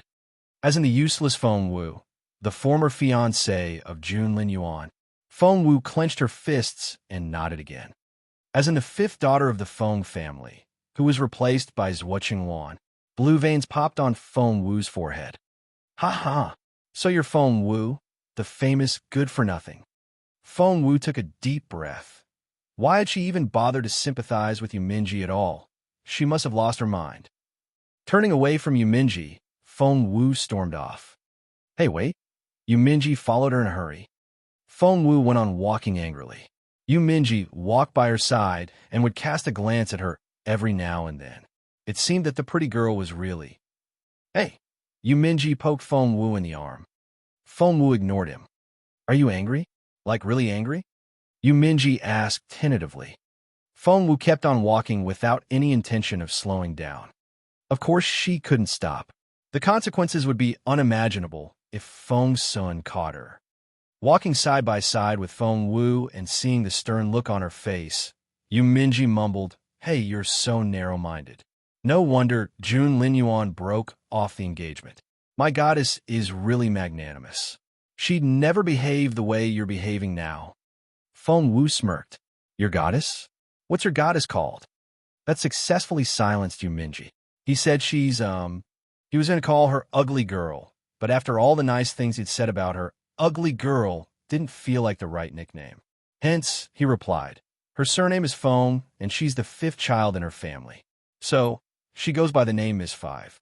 Unlike you, she'd never give her maiden name to some random guy she meets on the street. Feng Wu took a deep breath and fought back her vexation. However, maybe that deep breath had triggered something, for Feng Wu felt the sensation of flatulence in her lower abdomen. Damn it, she was going to release gas again. Involuntarily, she looked up at Minji. Minji was bewildered. What? What did I do now? Biting her lower lip, Feng Wu looked conflicted. Was it possible that Minji wouldn't recognize the smell of a mortal spiritual fruit if she released the gas here? She shook her head inwardly. That was very unlikely. So what should she do now? Why are you holding your belly? Do you have a stomachache? Minji looked at Feng Wu in confusion. Feng Wu didn't know what to tell him. Why are you still following me? Go find your goddess. Feng Wu glowered at him. I'm going home now. Get lost. That came out of nowhere, and Minji was offended. He snorted. Do you think I want to follow you around? If you didn't happen to have a similar aura and body shape as my goddess, I wouldn't look at you even if you begged me to. After that, Minji turned and stormed off in the opposite direction. Feng Wu's eyes widened. That was easier than she had thought, and after she had racked her brain for a way to send him away. Seeing that Minji had left, Feng Wu took a deep breath and rushed into an alley nearby. Just when she was finally going to let loose, she looked up and saw Minji right in front of her. That was close. Chapter 121. Why was everyone in her way? Chapter 121. Why was everyone in her way? Feng Wu's eyes popped out. Gritting her teeth and clenching her fists, she bellowed. I thought you left. Why are you still here? She was that close to exposing herself. Minji's chiseled face was very grim as he stared at Feng Wu with a chilly look in his eyes and smirked. I'm not taking orders from you. Who are you to tell me what to do? Feng Wu was speechless. Why did she have to run in as such a goofball? She really needed to go. Now, I'm begging you, okay? Master you, please stop following me, will you? No, Please stop letting me follow you, all right? Feng Wu felt like crying. She walked out of the alley and was going to head in the opposite direction. However, she had barely taken one step when Minji blocked her way again. Anger and resentment was written all over his impeccable face. His eyes were as hard as cold steel, but he looked equally aggrieved. Staring at Feng Wu, he asked in a quiet voice, "Do you want to get away from me that badly?" Feng Wu forced a smile. "It's not that I want to, but I should. Your goddess may get the wrong idea if she sees us together. You don't want that, do you? Didn't you say that she's here in Northern Border City as well? Do you want to give her the wrong impression?" Only then did Minji realize that he had jumped into the pit he had dug himself. For some unknown reason, he just wanted to stay with Feng Wu, even if it was just a walk with her. However, he couldn't stop thinking about that ugly girl at the same time. It was so confusing. Feng Wu's face had turned blue, and her eyes were bloodshot red from her desperate effort to control her bowels. She said hastily, "You know what? I think I saw young Lord Feng and his people chasing someone on my way here. They kept mentioning this Feng Xiaowu, an ugly girl, and I think I heard frozen forest and immortal spiritual fruit, too. Do you think they're after your goddess?" "What? They found Feng Xiaowu? Where?" That successfully distracted Minji. Feng Wu gave him the wrong direction. "Follow this street all the way down, and you'll see young Lord Feng." Minji disappeared into the distance as soon as Feng Wu finished her sentence. Finally, Feng Wu let out a breath of relief. Now was the time. But it definitely wasn't her lucky day today. Minji had only just gone off when a taunting voice spoke behind her. "Feng Wu, you piece of shit. Instead of staying at home, you're out here flirting with other men. Shame on you." It was Feng Lu, Feng Wu's cousin. Next to her stood Fairy Muyao. They saw Feng Wu talking to a pretty teenager just then, but because Minji had his back to them, they hadn't made out his face. But what they saw was enough to frame Feng Wu. Feng Wu was going to fart when she turned around and saw the duo. Her face darkened. She didn't have time for these two, so she turned to leave right away. Both Feng Lu and Fairy Muyao found this a great opportunity. They had finally caught Feng Wu alone, and they weren't going to let her leave just like that. They immediately blocked Feng Wu's way on both ends. With Feng Lu in front of her, Fairy Muyao behind her, the city wall on the left, and the moat on her right. Feng Wu was cornered.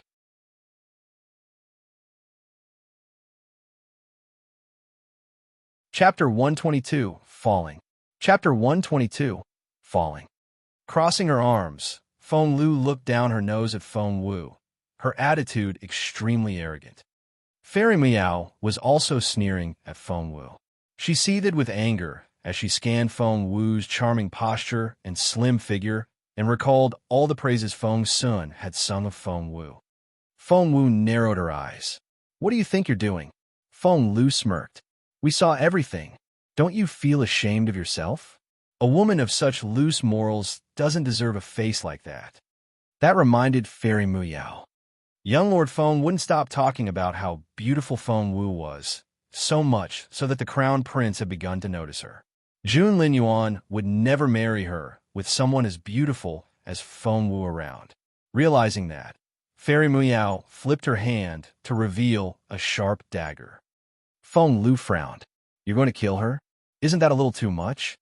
Fairy Muyao snorted. "Kill her? She's not worth that much trouble. But I do think that her face is an eyesore." And she wanted to destroy it. Darting Feng Lu a look, Fairy Muyao said, "She won't be flirting with men again if she doesn't have that face, and she certainly won't ruin the reputation of your clan anymore, will she? So, you're only doing it for the greater good. Am I right?" Fairy Muyao had just given Feng Lu the most flagrant excuse. Because Feng Wu had always been the model child all parents fawned over, Feng Lu had hated this cousin of hers growing up. Hence, that excuse successfully persuaded her right away. However, she recalled what Feng Iran had taught her earlier, that she shouldn't do it herself, but leave the dirty job to others. Hence, Feng Lu said, "But she's my sister, after all. I can't bring myself to do it." Fairy Muyao was as foolish as always. She snorted and said, "You don't have to.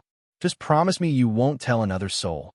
After that, Fairy Meow pressed the dagger to Feng Wu's neck and leaned closer, whispering into the latter's ear. Feng Wu, your life or your face, pick one. What if I want both? Feng Wu gave Fairy Meow a half-smile, the look in her eyes brooding. She wasn't scared at all. Fairy Meow felt provoked. Grinding her teeth, Fairy Meow glared at Feng Wu. Feng Wu, do you know what I hate the most about you? Enlighten me, Feng Wu said calmly. It's this confidence you have, as if nothing can get to you. It makes me want to rip your face off and gouge your eyes out. As she said that, Fairy Meow raised the dagger and slashed down at Feng Wu's fair, smooth cheek. Her face was twisted with her malicious grin. Finally, she could destroy the face that she was so jealous of. She wasn't the only one enjoying this. Feng Lu was sneering as well. Feng Wu, die. What happened next was quicker than words could describe. No one saw it coming, but all of a sudden, Feng Wu leapt to the side. She jumped toward the deep moat. Before Feng Wu fell in, she caught Fairy Meow and Feng Lu each by the hand and dragged both of them into the moat with her. Everything happened so fast.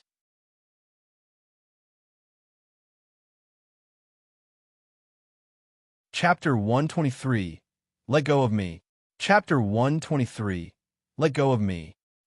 Feng Wu let out a scream before she hit the water. Feng Lu couldn't swim at all, so she panicked after she fell in and kept flailing her arms around. Fairy Meow was a little better and was able to stay afloat. However, she happened to fall in right next to Feng Lu, and it was her unlucky day. Instead of grabbing onto Feng Wu, Feng Lu grabbed hold of Fairy Meow.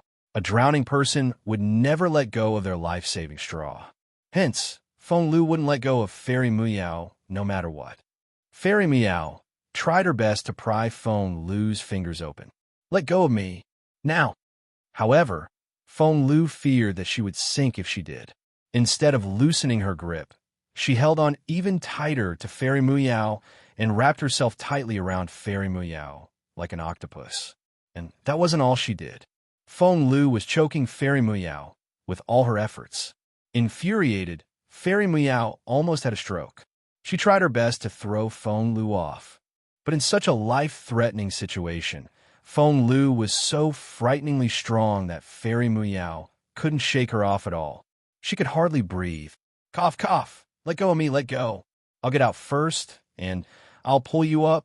Fairy Meow's tongue was out, and her eyes were rolling back in her head. If she didn't do something now, she would be strangled by Feng Lu. However, all that Feng Lu could focus on now was the water rushing in her mouth and nostrils. Panic-stricken, she wouldn't loosen her grip no matter what Fairy Meow said. Fairy Meow was so frustrated. How could she have agreed to work with such a stupid person? It wasn't all that difficult for Fairy Meow to jump out of the moat and bring another person with her.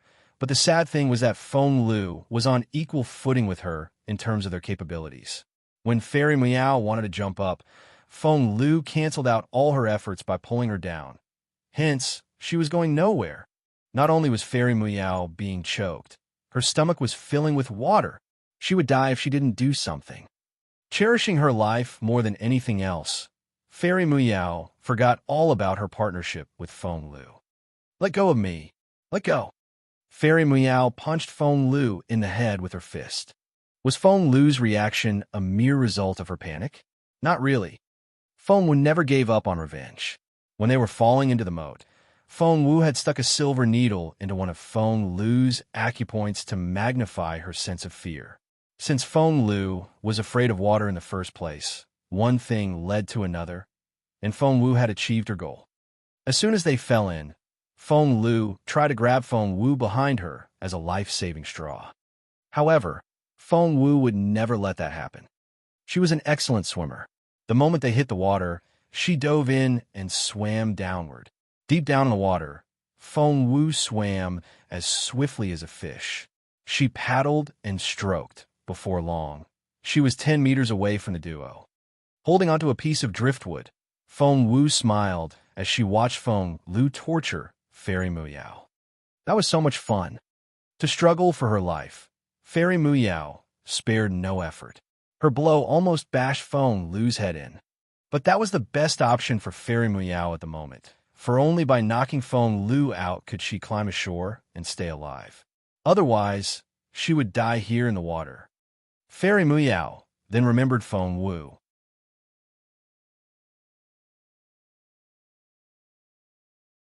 Chapter 124. The Crown Prince Likes Me. Chapter 124. The Crown Prince Likes Me. It was all because of her. That cunning, sinister woman. A moment ago, Fairy Meow thought it was her victory, but here she was, struggling for her life. Just then, a fist landed on Fairy Meow's forehead. Feng Lu was furious. Someone had hit her. Without thinking, she deemed Feng Wu the culprit. Feng Wu, die, die now. Feng Lu went berserk. She burst into a round of frantic attacks, aiming at Fairy Meow's forehead. Thump, thump, thump. Feng Lu was frighteningly strong. Caught by surprise, Fairy Meow was hit in the temple. The pain brought tears to her eyes. That really hurt. Fairy Meow went wild with rage. Damn you. She almost had a heart attack. This crazy woman Feng Lu not only pulled her back and choked her. She was hitting her now. Fairy Meow was the daughter of a noble family. How dare you hit me? You. Enraged, Fairy Meow couldn't care less about anything else. She raised her fists and scuffled with Feng Lu. What cat fight? Feng Wu didn't leave. She sat down on the bank and laughed until her belly ached. This was so much fun. She swore up and down that her initial plan was only to have Feng Lu stop Fairy Meow from getting out of the water so soon. As it turned out, Feng Lu had outdone herself. While Fairy Meow and Feng Wu were fighting and Feng Wu was enjoying herself, footsteps came their way. Feng Wu finally passed gas when she had been underwater just then. The water had probably stopped the smell from coming out. Hence, Feng Wu figured that she should probably stay in the moat until she stopped farting. Thus, breathing through a reed in her mouth, Feng Wu sank back in until her head was completely immersed. The road next to the moat had always been a busy one. Now that Fairy Meow and Feng Lu had made so much noise, many locals came out to see what it was about. Before long, a crowd had gathered around the spot. It was their first time seeing two young ladies fight in the water. Everyone cried out in surprise and found it a most remarkable scene. It has to be a very big grudge. That blow looked so painful. Look, the girl in the yellow dress could have jumped out of the water, but the one in purple keeps pulling her back. They're tearing at each other's hair. Holy crap. I thought those pretty noble young ladies were all graceful and elegant. I see they don't fight any differently from shrews. That's worse than a peevish shrew. Gosh, this is so eye-opening. Even the fierce folk of northern Border City couldn't help but be amazed. Right now, Fairy Meow and Feng Lu were getting even with each other for hatred new and old. Of course, Feng Lu knew about Fairy Meow's fondness for Jun Linyuan. Of course, Fairy Meow noticed that Feng Lu wanted to throw herself at the Crown Prince. It was just that Feng Wu had attracted most of their hatred this whole time, and they had considered her their common enemy. Now that Feng Wu was gone, they turned on each other right away. Feng Lu, don't tell me that you don't like the Crown Prince. Grabbing Feng Lu's hair, Fairy Meow tried to throw her onto the bank. Feng Lu punched Fairy Meow in the eye with her fist. His Royal Highness likes me. Stop flattering yourself. Fairy Meow almost choked on her own spit.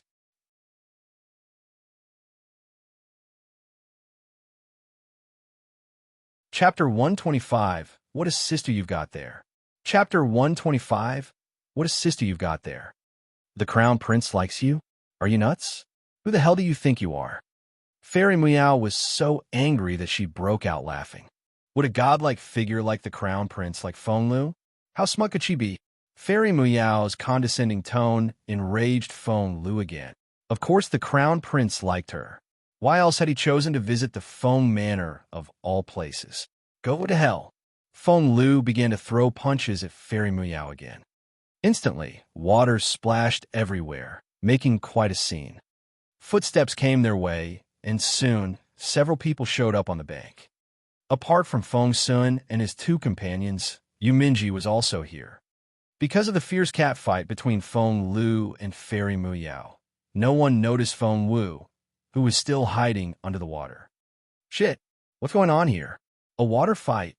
Staring at the two girls, who were frantically tearing out each other's hair in the moat, Feng Sun's eyes popped out.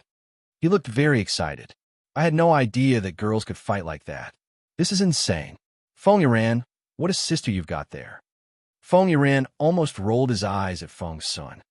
Of course Feng Sun could watch happily as an onlooker, for what was happening didn't concern him at all. However, as Feng Lu's own brother, Feng Yuran couldn't just stand there and watch. Pressing his toes down on the ground, Feng Yuran spread out his arms and jumped off the bank like a big eagle. With a sweep of his hands, both girls were scooped out of the water and thrown onto solid ground. He had expected his intervention to stop the fight, but the two girls only rolled around on the ground and kept on exchanging blows. And they were screaming as they fought. His Royal Highness likes me. He's mine. In your dreams. No, in your dreams. I'm gonna kill you. I'm gonna kill you. Everyone was astonished. What were they looking at here?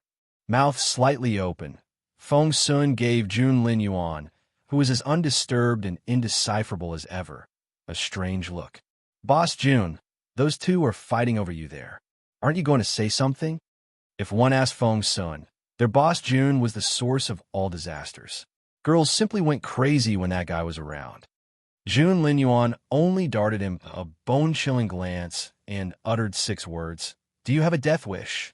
Cough, cough. That was the end of Feng Sun's teasing. Feng Yuran's cheeks twitched as he watched Feng Lu roll around on the ground, covered in mud. He couldn't take it anymore. For not only were the local folk standing around, pointing at the two girls, the nonchalant, enigmatic Jun Lin Yuan was also watching. Stop. Right now. Face dark, Feng Yuran reached out and picked Feng Lu up as easily as an eagle handling a chicken. Feng Lu had lost her head in her fury. She yelled as she struggled. Brother, let go of me. She called me cheap, and she's trying to take the crown prince away from me. I'm going to kill her. Feng Yuran really felt like throwing this idiot back into the moat. Slap. The hard slap to Feng Lu's face disoriented her, and she saw stars. Before she could break into tears, Feng Yuran turned her around to face Jun Lin Yuan. I dare you to say another word. Then, Feng Lu saw the lofty teenager that seemed to come with his own halo. Why, Your Royal Highness. Feng Lu looked down and saw her ragged clothes, which were filthy beyond repair from her rolling around in the mud with Fairy Muyao.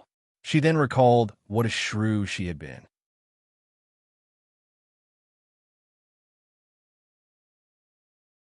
Chapter 126. Because you two are uglier than her?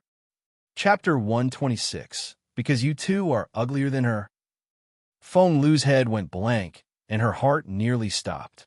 Holy shit, and she wasn't the only one lamenting. So was Fairy Muyao next to her. She looked as sorry as sight as Feng Lu. She had acted like a shrew as much as Feng Lu had. Feng Lu, oh God, burying her face in her hands, Fairy Muyao wished that she could pass out right now. She had done all those things in front of the crown prince. She felt like killing herself right now. Let her die. Why couldn't she pass out now? She didn't want to talk to anyone. Just as she was about to pretend to faint, Jun Lin Yuan shifted his dangerous, grim gaze to Feng Lu and Fairy Muyao and asked in a nonchalant voice, What happened?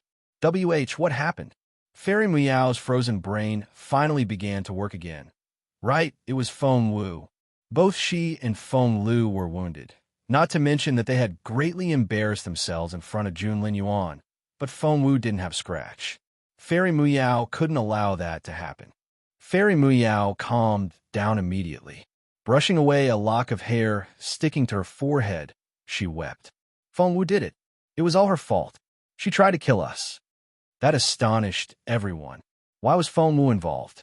Moreover, she had just accused Feng Wu of trying to kill her. Feng Wu, killing the daughter of a noble family? She had to be insane to plot something like that. It was such a wild accusation. Since Fairy Muyao had made up her mind to slander Feng Wu, she began to make up stories. Biting her lower lip, she said, "Feng Wu was so evil. She pushed us into the moat. She tried to drown us." Feng Lu, who had been standing there with a blank face, was suddenly woken up by those words and came back to her senses. That was right. It was Feng Wu. They had to blame Feng Wu for everything.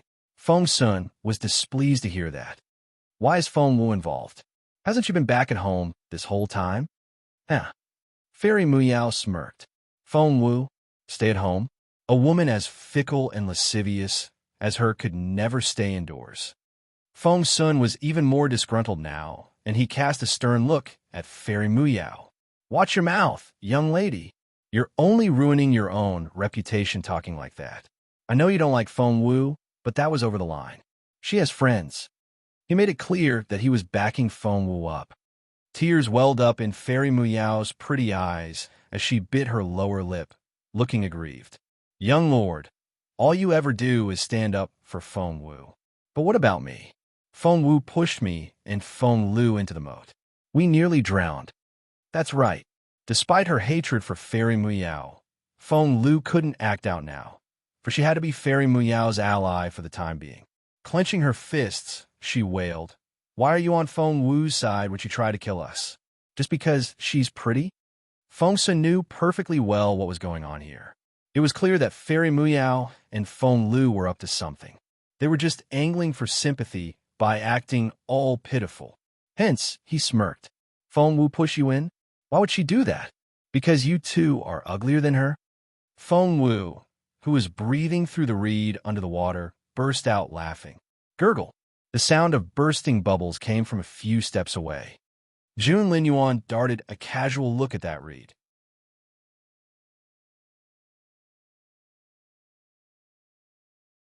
Chapter 127. They're lying. Chapter 127. They're lying. Both Fairy Muyao and Feng Lu blanched at those words. However, they no longer felt as embarrassed as they did earlier, especially Fairy Muyao. Biting her lower lip, she went all teary-eyed and her voice was pitiful and indignant.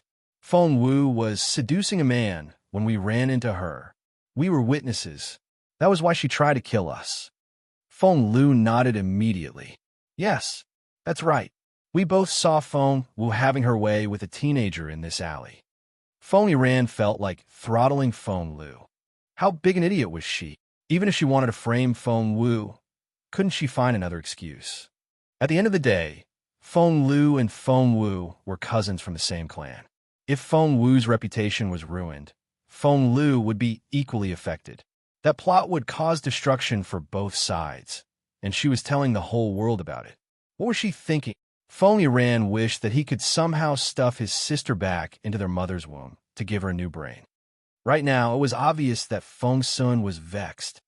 Jun Linyuan's face had turned so grim that the temperature seemed to drop. Feng Sun grabbed Fairy Muyao by the collar. What did you say? Fairy Muyao grasped this as her last resort. She said loudly, "We saw with our own eyes that useless Feng Wu doing filthy things in this alley with a teenager. If we hadn't run into them, they'd be, yes. He wore a pink robe and was very easy to spot. I saw everything. I swear to God." Feng Lu also said loudly. Because of their common enemy, Feng Lu and Fairy Muyao, who had been at each other's throats, were back on the same side again. Under the water, Feng Wu frowned at those words. Those two were really shameless. Feng Sun smirked. You just called Feng Wu useless. So, how is someone that useless able to push you two into the moat? Muyao, if I remember correctly, you're a level 6 spiritual master, aren't you? Feng Sun then turned to Feng Lu. And you're what? Level 5. Level 5 and level 6 spiritual masters were pushed into the moat by Feng Wu, who has 0 cultivation. Are you idiots, or do you think I'm one? Feng Sun drew closer, and the two girls stumbled back.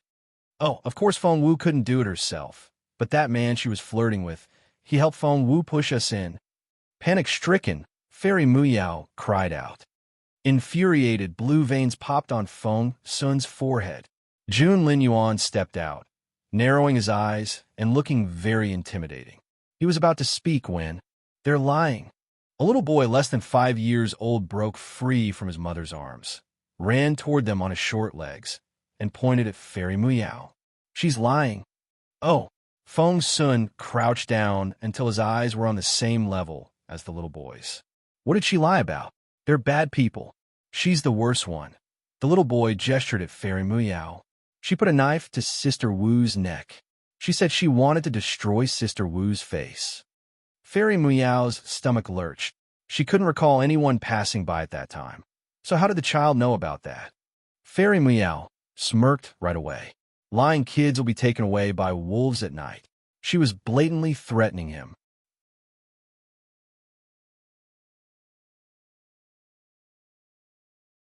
Chapter 128. You like Feng Wu, don't you? Chapter 128. You like Feng Wu, don't you? The mother immediately picked the boy up in her arms and sneered.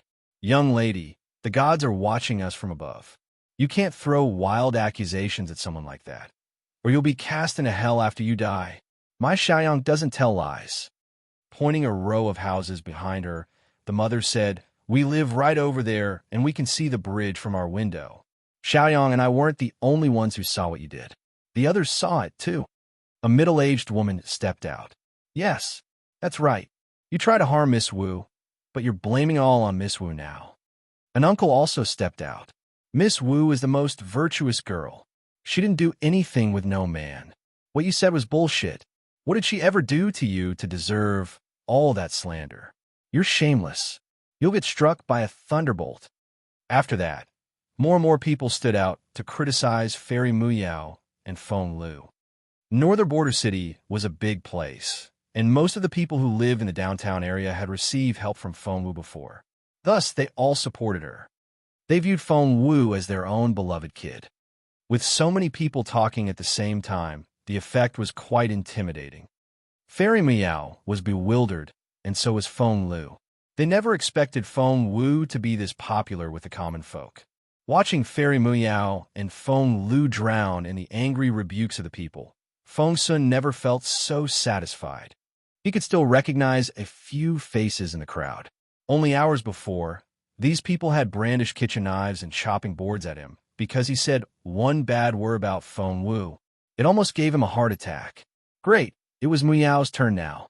To Feng Sun, there was something therapeutic about watching Fairy Muyow and Feng Lu get annihilated. The folk berated and scolded Fairy Muyow and Feng Lu at the top of their lungs. The people of Northern Border City were fierce and tough, and they had a very large vocabulary when it came to venting their anger. Surrounded by the angry crowd, Fairy Muyow and Feng Lu were driven crazy by all the voices. Given their lofty status, they had never been called names in public, let alone by so many people. You unruly people, Fairy Muyow fumed. Just then, a figure in pink rushed through the crowd. Jun Linyuan, I've been looking for you everywhere. Why are you people here? It took me such a long time. A stunning teenager arrived as swiftly as a gust of wind, almost knocking Fairy Muyow over. It was none other than Yuminji himself. Jun Linyuan darted a look at Yuminji, his eyes revealing nothing. Feng Sun glared at Yuminji, pissed. Why are you here? Do we know you? Yuminji ignored the question. He stared at Feng Sun and asked, I heard that you were looking for that ugly girl. Have you found her? Where is she? Where? Fairy Muyow and Feng Lu recognized Yuminji's pink robe at that moment, and their faces lit up. Jumping at Yuminji from either side, they cried out in unison. It was him. Him. He was the one doing devious things with Feng Wu in the alley. Immediately, all eyes were on Yuminji. Why are you all looking at me like that? Yuminji was utterly confused. Fairy Muyow smirked. It was you. What did I do? Yuminji looked bewildered.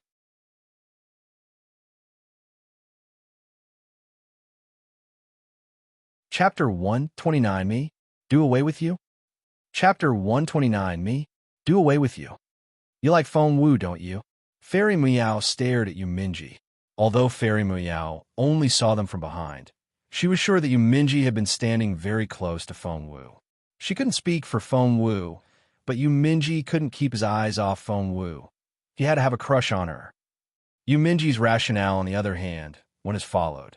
Feng Wu was so pretty, and he had always loved good-looking people. So what was wrong with liking Feng Wu? However, at that moment, a figure showed up behind Fairy Muyao. It was none other than Feng Wu, who could no longer stay in the river and had just climbed out and changed into some dry clothes. Immediately, Yu Minji straightened his back and glared at Fairy Muyao. That's bullshit. Me? Like Feng Wu? Hey, are you blind or stupid? You must have lost your mind to say that. Fairy Muyao fell silent. She had never expected Yu Minji to deny it. Shouldn't he admit it right away in order to win Feng Wu's heart? Feng Sun would then turn on Yu Minji and the two guys would start fighting. She could then stand by and watch. She had had everything planned out, but Yu Minji somehow stopped right before he walked into the trap. Fairy Muyao almost had a stroke. Yu Minji stared at Fairy Muyao as if he was looking at an idiot. Do you know how much damage you'll cause if the girl I like heard what you said? Do you? Are you trying to ruin my life, or what? Those words were actually meant for Feng Wu. Fairy Muyao cursed inwardly. Yu Minji was running around Feng Wu like a puppy. That two-faced boy. Who's the girl you like, then? Fairy Muyao snorted. Why should I tell you? Who are you to meddle in my business? Looking Fairy Muyao up and down, Yu Minji suddenly came up with an outrageous comment. Gosh, don't tell me you like me. Hey, I'm warning you. First of all, you're not pretty enough. Secondly, you're too evil. Moreover, you look so untalented. Anyway, stay away from me. Fairy Muyao dropped her head again. She could sense the sneers the others were giving her now. She was so frustrated. Why did she feel like she couldn't talk to Yu Minji like a normal person? Moreover, they were so off topic now. They were supposed to be talking about him and Feng Wu. All of a sudden, Feng Sun said something fantastic. Yu Minji, Miao told us that you joined hands with Feng Wu to throw her and Feng Lu into the moat to try and silence them. Did you do it? Yu Minji stared at Feng Sun in disbelief. Are you nuts? Before Feng Sun could say another word, Yu Minji pointed a finger at Fairy Muyao. Why do I need help to kill her? I can do it 100 times over with one finger. If you don't believe me, I can do it right now. A chill ran down Fairy Muyao's spine at those words. She went stiff and broke into a cold sweat. She had been wrong. She had been so wrong. She only saw how indifferent Jun Linyuan was toward Yu Minji. However, she forgot that Yu Minji could easily finish her off with one finger or even a single strand of hair. Yu Minji felt humiliated. He glared at Fairy Muyao until his eyes bulged. Me? Do away with them? What gave you the idea that I need to do something like that myself?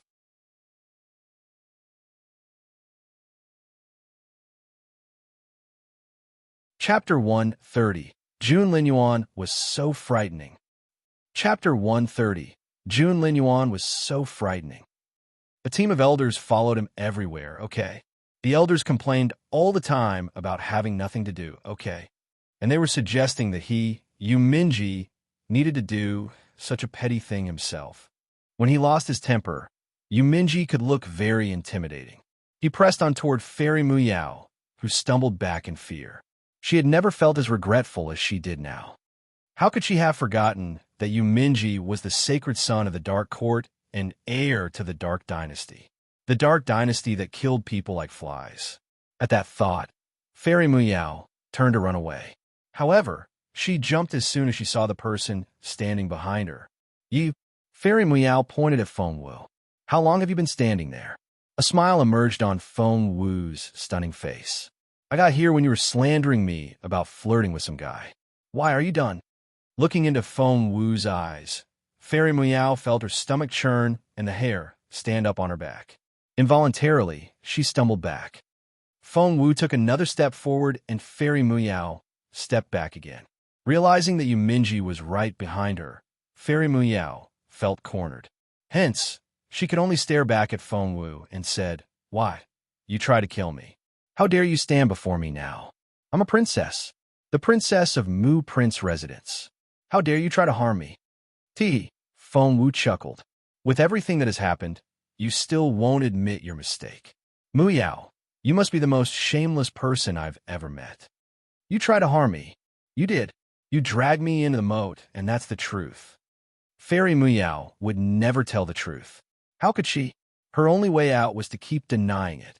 She couldn't bring up Yuminji and Feng Wu's alleged relationship now, for she was afraid of enraging Yuminji. Instead, she made Feng Wu her sole target. Yes, you tried to harm us. Feng Lu came to Fairy Muyao's aid. Feng Wu was their common enemy. So, compared with Fairy Muyao, Feng Lu hated Feng Wu more. Feng Sun smirked. Level 5 and Level 6 spiritual masters are claiming that they were harmed by a good-for-nothing. Fairy Muyao and Feng Lu blushed, but they stuck to their story. Yes, they did. Feng Wu had no evidence, so there was nothing she could do about them. Oomph. They had already humiliated themselves in front of Jun Lin Yuan. The last thing they wanted was for him to see them as merciless women. Seeing that Feng Wu was under attack, somehow, Yuminji felt a little sympathy for her. Wait, sympathy? For this sharp-tongued girl? That wasn't happening. He chucked that thought away immediately. Just when Feng Wu was ready to push Fairy Muyao and Feng Lu in her trap, a figure stepped out from the crowd. Jun Lin Yuan. Everyone involuntarily turned to look at the unmatched, formidable teenager. Although he hadn't said a word, no one dared to disregard him, for he was like a supreme being among them. Jun Lin Yuan stood half an arm away in front of Feng Wu and gave Fairy Muyao a cold, brooding glance. That one glance was enough to make Fairy Muyao's heart race. She went stiff and felt as if someone had pushed her down an abyss. What was the meaning of that glance? What did the Crown Prince want from her? The truth. The two words stabbed into Fairy Muyao's chest like the sharpest blade.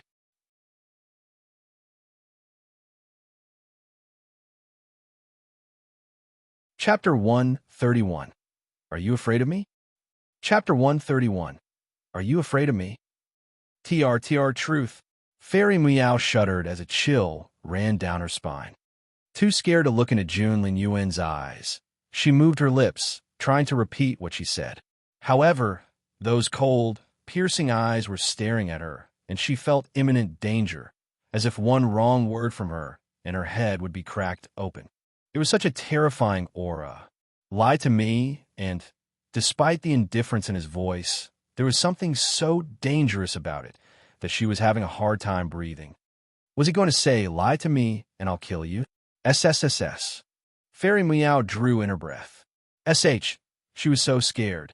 Before she knew it, Fairy Muyao had pressed her hand to her chest, and she felt her heart thumping.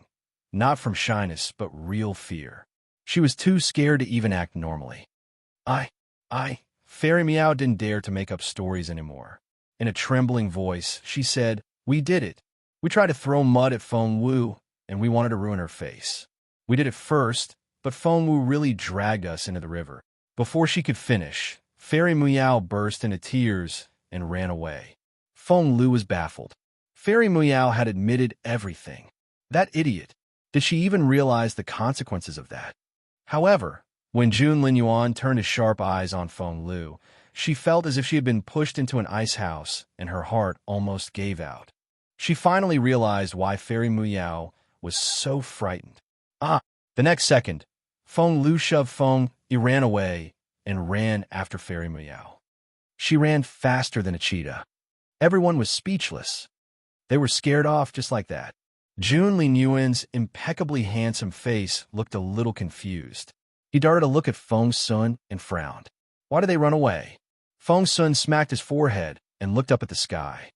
The two girls were scared off before Boss Jun even began his interrogation. What was that all about? Feng Sun didn't know whether to laugh or cry. Boss Jun, you're just too scary. Jun Lin Yuan frowned. What did I do? Others try to subdue their enemy without fighting, but you can defeat yours without even starting a war. They just roll away and die on their own. That's the effect you have on other people, Feng Sun said in amazement. Feng Wu looked at Jun Lin Yuan approvingly. Jun Lin Yuan was the nemesis of people like Fairy Muyao, who were too stubborn to admit their mistakes. He didn't even have to speak. With a single glance, he could scare people to tears. Problem. Jun Lin Yuan stared at Feng Wu, his eyes like bottomless pools. Feng Wu's heart lurched and raced as she looked into those brilliant, brooding eyes. She waved her hands immediately. And no problem. No problem at all. Are you afraid of me? Jun Linyuan frowned and looked a little displeased. Feng Wu's heart sank. She was about to answer when Yu Minji cut her off. Yu Minji had been watching Jun Linyuan and Feng Wu on the side. The slender teenager's robe fluttered in the wind, as did his long black hair. He looked invincible. The girl was slim, had great posture, and was otherworldly beautiful. It was as if an invisible frame encircled around them, blurring out everything else. Somehow, Yu Minji felt a dull pain in his chest. He rubbed the spot. Had he messed up in his cultivation training? Frowning, Yu Minji stomped toward them and glowered at Feng Wu.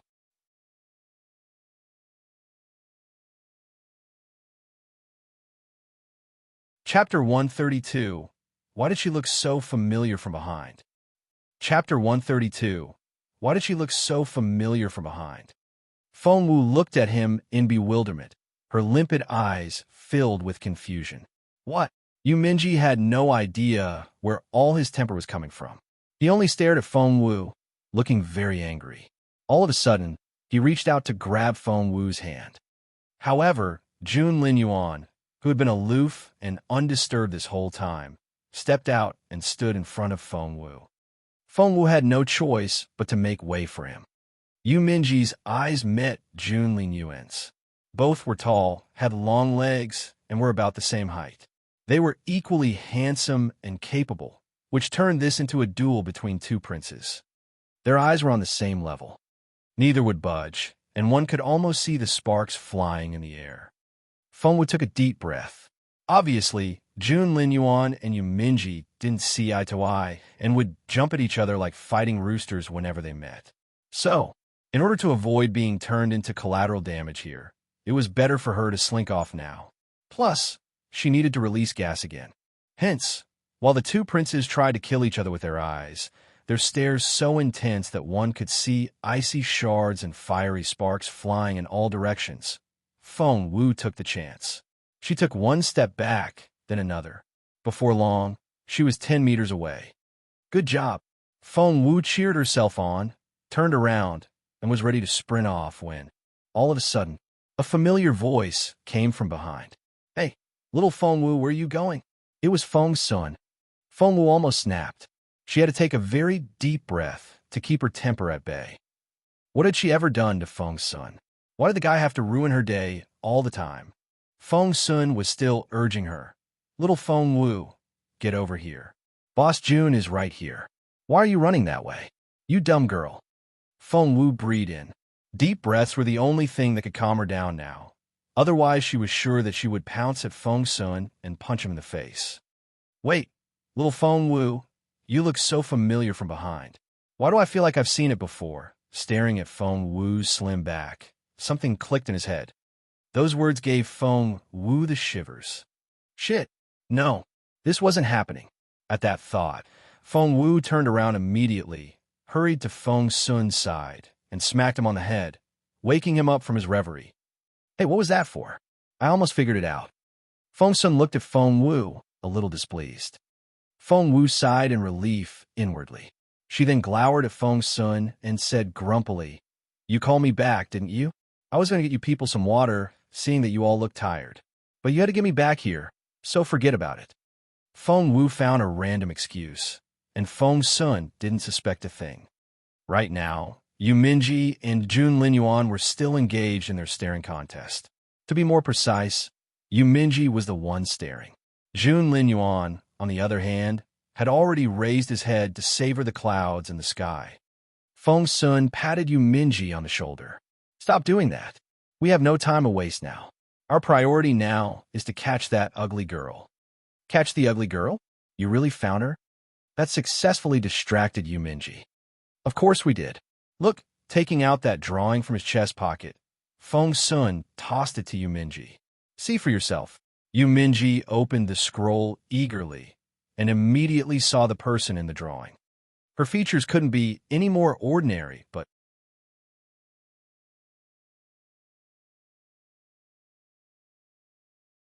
Chapter 133. You're competing with me? Chapter 133. You're competing with me? That pair of eyes were so tranquil and splendid that they seemed to suck out one's soul. How could there be such beautiful eyes in this world? The very thought made Yu Minji dart a look at Feng Wu. As a result, he was almost swept off his feet by her enchanting beauty. Luckily, he was committed enough to his goddess. However, when he looked into Feng Wu's bright black eyes that reminded him of a starry night, Yu Minji's heart skipped a beat. Damn it, WH, why did he find Feng Wu's eyes so beautiful as well? Was he really a capricious, fickle, and unfaithful man as he was said to be? Yu Minji was baffled for a moment and began to doubt himself. Seeing how Yu Minji was suddenly dazed, Feng Wu had no idea what had happened. She then thought about making fun of him. Leaning closer, she chuckled and said, "So, is that a portrait of the goddess you couldn't stop talking about? Let me have a look."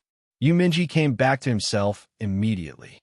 He wanted to hide the scroll, but was too late. Feng Wu saw it. "Wait, where's that super gorgeous goddess of yours? Where is she? Where? Why can't I see her anywhere?" Seeing Yu Minji's dark face, Feng Wu laughed so hard that her belly ached. What face Yu Minji had there? What? Goddess? That ugly girl? Feng Sun said to Feng Wu grumpily. "He's joking. The guy's all about good looks. There's no way he would fall in love with the ugly girl." Feng Wu was waiting for Yu Minji's agreement. With his big ego, he was bound to deny that she was his goddess. But what happened next was beyond Feng Wu's expectations. "Why are you calling her ugly? I think she's pretty. Much prettier than you." "Oomph." Yu Minji refuted. That baffled Feng Wu a little. "No, Yu Minji couldn't possibly. Had she gone too far?" Before Feng Wu could react, Yu Minji pointed at the scroll and made a vow. "I, Yu Minji, hereby swear that the girl in the painting is the only one I'll marry. She's mine." Feng Wu didn't make a sound. She took an involuntary step back. Talk about dropping a stone on one's own foot. She had just dropped a very big one. An intense yet cold gaze landed on Feng Wu, which came from a pair of brooding, indecipherable eyes. Feng Wu raised her head involuntarily and looked right into Junlin Yuan's black eyes. Her stomach turned. Face grim, Junlin Yuan kept his gaze on Feng Wu, but with a wave, the scroll was in his hand. "Hey, give it back. Junlin Yuan, give her back to me." Yu Minji was agitated. Junlin Yuan raised his right hand over his head, and Yu Minji jumped up in anger. However, the scroll had disappeared from Junlin Yuan's hand. Junlin Yuan had put it away. As he interacted with Yu Minji, Junlin Yuan kept his intense gaze on Feng Wu, examining the back of her head. Feng Wu thought her head was on fire. "Give it back." Junlin Yuan smirked. Junlin Yuan, something worse than dawned on Yu Minji. He had chosen the ugly girl back in Frozen Forest because Junlin Yuan treated her differently. "So, don't tell me you like the ugly girl, too? Are you going to compete with me?" Glaring at Junlin Yuan, Yu Minji asked, "Are you? Answer me."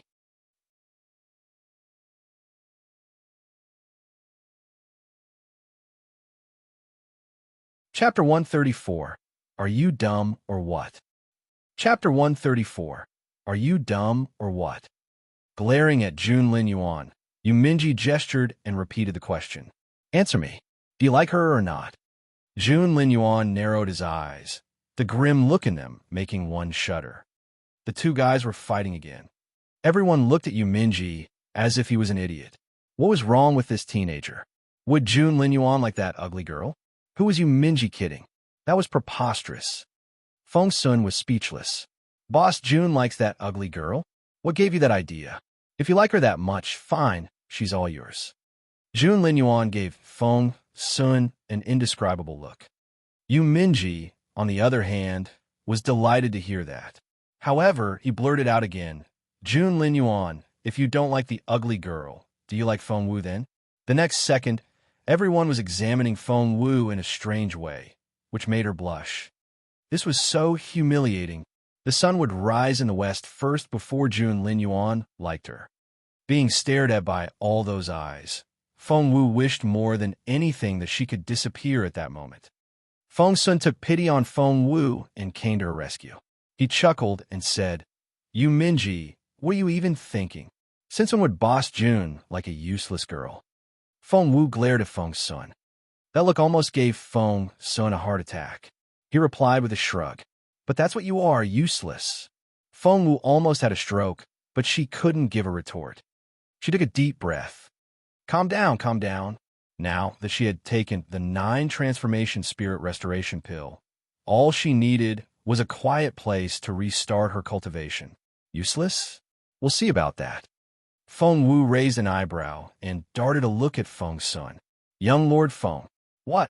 Feng Sun shuddered at Feng Wu's formal tone. What stage are you at?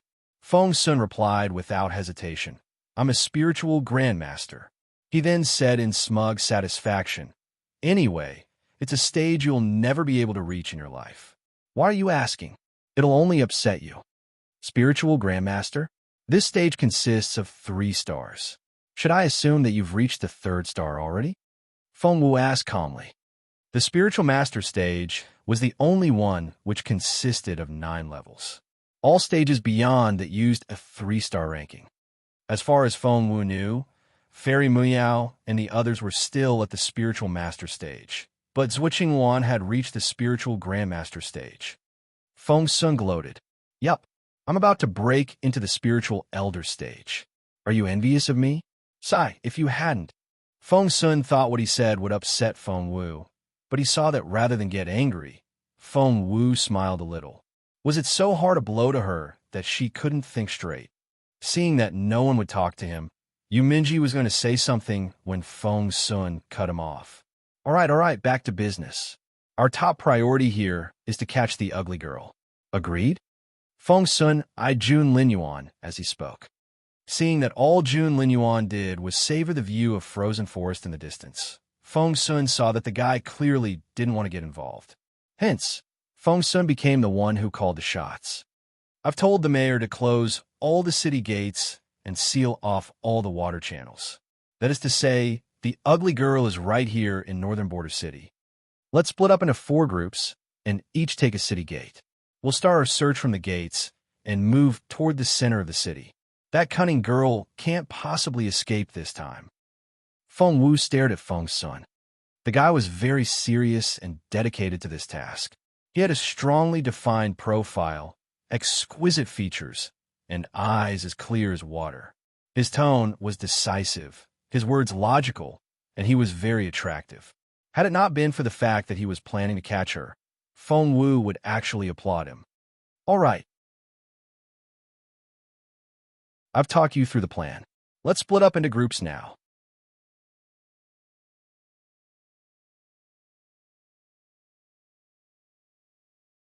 Chapter 135. Boss Jun obviously doesn't like Feng Wu. Chapter 135. Boss Jun obviously doesn't like Feng Wu. Feng Wu smacked her forehead. If Feng Sun one day found out that he had bragged about how to catch her right in front of her, she wondered if he would want to kill her all over again. Well, she had been doing these things frequently enough that Feng Sun was probably used to it already. Feng Wu still almost burst out laughing at that thought. She could only drop her head to her chest and keep a very low profile so that no one would notice her flushed cheeks, which was a result of suppressing her laughter. Feng Sun gestured at himself. I'll take the east gate with little Feng Wu here. Xian the second, you take the south gate. Feng Iran, the west. You Minji, the north. Feng Sun deemed his plan a stroke of genius. Hadn't Boss Jun made it clear that he wouldn't become entangled in such banal worldly affairs? Hence, Feng Sun didn't include him at all. Jun Linyuan, who had been looking at the mountains in the horizon, frowned a little. Before he could speak, Yu Minji jumped to his feet and protested. Why is little Feng Wu with you? I won't have it. Feng Sun smirked. Bite me. No problem. Let's do it now. A one-on-one fight. Yu Minji was as irascible as any hot-headed teenager his age, and it only took the tiniest spark to make him explode. He was ready for battle even as he spoke. A fight was on the verge of breaking out when Jun Linyuan frowned and said calmly, Stop. Boss, Jun. Feng Sun turned to look at Jun Linyuan. Jun Linyuan, I dare you to take his side. Yu Minji stomped his foot in rage.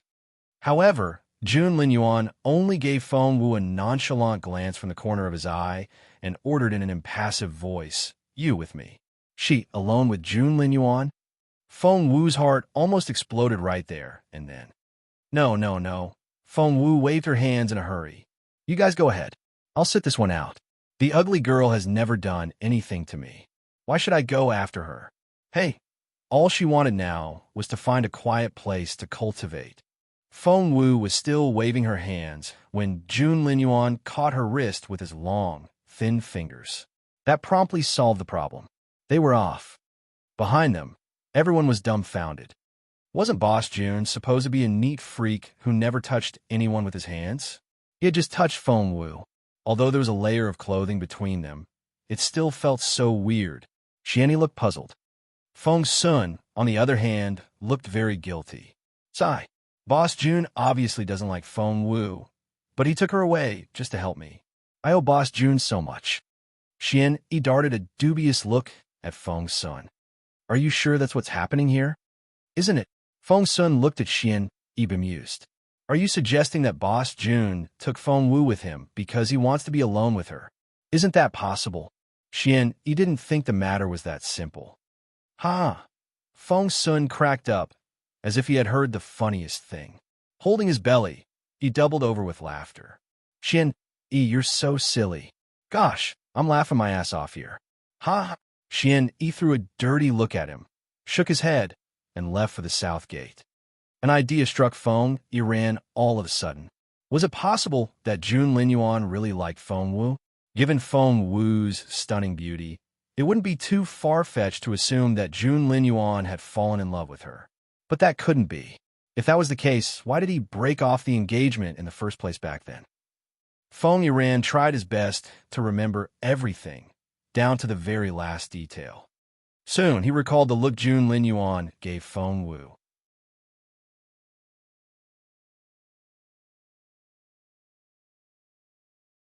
Chapter 136. Stop Laughing. Chapter 136. Stop Laughing. There had been nothing remotely affectionate in Jun Linyuan's grim, haughty eyes. Hence, his conclusion was that not only didn't Jun Linyuan like Feng Wu, he actually found her repulsive. Feng Yiran heaved a sigh of relief and quickly headed for the west gate. Yu Minji was the only one left. He was about to set out for the north gate when Feng Sun stopped him. Halt! I'm taking that road. Glaring at Feng Sun, Yu Minji said, Which way should I go then? Feng Sun smirked. You like that ugly girl, don't you? How can I be sure that you won't cut her loose on purpose? So, you're not taking any gate today. After that, Feng Sun quickly left for the north gate, leaving Yu Minji behind on his own. Yu Minji didn't know what to say. Meanwhile, Feng Wu and Jun Linyuan were walking together. The busiest street ran through the eastern part of the city. However, Feng Wu was on edge. She found her own reaction rather strange as well. She was able to stay level-headed no matter what came her way, but why was she so fidgety around Jun Linyuan? Jun Linyuan walked in front, and Feng Wu stayed half a meter behind him. Both kept their silence, and it felt rather awkward. Feng Wu clenched her fists. She was genuinely concerned. What should she do if she suddenly wanted to pass gas? She could fool Feng Sun, but even with her past and present lives put together, she still couldn't outsmart Jun Linyuan. All of a sudden, Jun Linyuan stopped. Feng Wu, whose head had been down this whole face and her face screwed up with the effort of figuring out a solution, bumped into Jun Linyuan's firm, straight back. Thump! Ouch!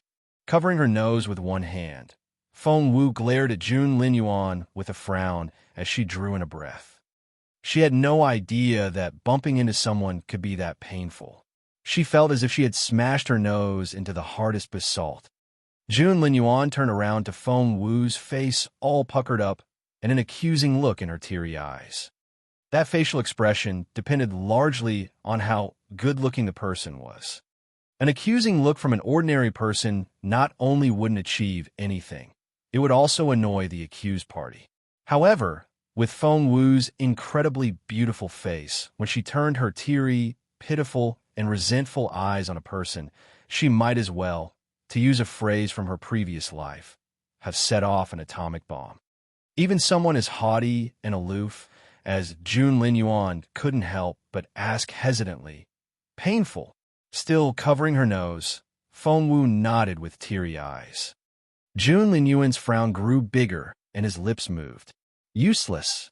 Feng Wu's limpid eyes widened immediately and she glared at Jun Linyuan. Pointing at him, she protested, "What kind of person are you? You bumped into me and you're telling me off." The fuming Feng Wu reminded him of a little quail. Somehow, Jun Linyuan's perpetual poker face cracked and his lips curled up a little. "Stop laughing." Feng Wu was pissed off. She was so aggrieved. Was he laughing at her now? Jun Linyuan didn't smile for years on end. But right now, he was smiling. He was actually smiling with his eyes. His already handsome face looked unbelievably stunning. Feng Wu was dazed. She didn't know how to react. If it was solely because of his beautiful face, Feng Wu wouldn't be that way. However, what Feng Wu saw on Jun Linyuan's face was a warm, genial smile, which reminded her of a beam of sunlight shining down on a frozen river. The contrast of the two was simply indomitable.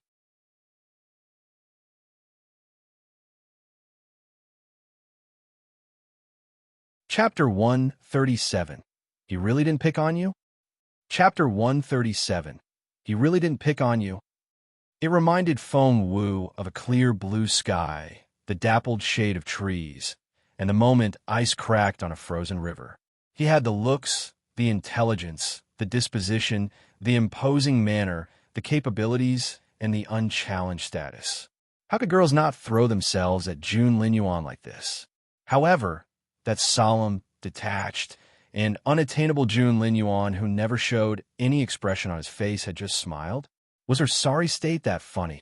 Once she came back to her senses, Feng Wu was vexed. She threw a dirty look at Jun Linyuan. However, instead of being offended, Jun Linyuan went on smiling. Feng Wu didn't know what to say. Feng Wu's head soon cooled down. This wasn't a good time to provoke Jun Linyuan. What she now needed to do most was find an opportunity to run away from him. She would be doomed if they reached the center of the city. At that thought, Feng Wu covered her nose and said in a muffled voice, "I'm hurt and I'm going home now. Go find that girl yourself. I'm off. Bye." However, Feng Wu only managed to take 2 steps before someone called her name in the distance. "Why, Feng Wu, here you are. I've been looking everywhere for you." Feng Wu froze on the spot. It was Yu Minji, the teenager that wouldn't leave her alone. Why did he have to be so quick? Feng Wu felt like crying. It seemed that these people would never leave her alone. Feng Wu ignored him and ran in the other direction. However, Yu Minji caught her by her braid right away. "Hey, I'm right here. Where do you think you're going?" Feng Wu had no choice but to go back with Yu Minji. She was so pissed. "What happened to your nose?" Yu Minji frowned when he saw Feng Wu's teary eyes and crestfallen expression. Feng Wu replied with a long sigh. She then asked in resignation, "Aren't you supposed to be headed to the North Gate? Why are you here? His Royal Highness and I have this direction covered." Yu Minji glared at Feng Wu with his pretty eyes and jabbed a finger in her forehead. "You heartless thing. I'm here because I was worried that Jun Linyuan might take advantage of you. Don't you know what a guy is capable of when he's alone with a girl? How can someone as pretty as you have 0 sense of self-protection?" Feng Wu stared at Yu Minji, speechless. She had the impulse to cover his mouth and stop him from talking altogether. Yu Minji looked Feng Wu in the eye, and his own eyes suddenly widened. "What happened? You've been crying, haven't you? Did Jun Linyuan really do something to you? I knew it. He was up to something when he dragged you away." He began to roll up his sleeves as he spoke. Feng Wu was mortified, and she stopped Yu Minji right away.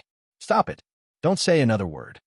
Someone as proud and aloof as Jun Linyuan taking advantage of her? He didn't even like her.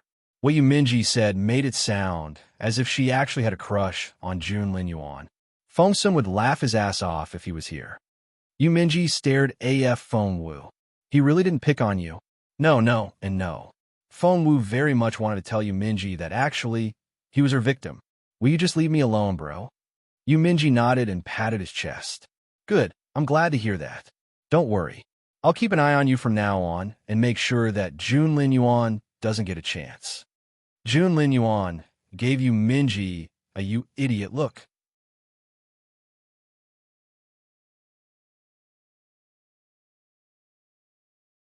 Chapter 138, Finally, Cultivation. Chapter 138, Finally, Cultivation. Feng Wu was so embarrassed. Jun Lin Yuan had zero interest in her, okay? Yu Minji was practically delusional. Yu Minji snorted and ignored Jun Lin Yuan. Pulling Feng Wu to one side, he murmured, I'm telling you, all men are after good-looking girls. Your face is so beautiful that you're asking for trouble.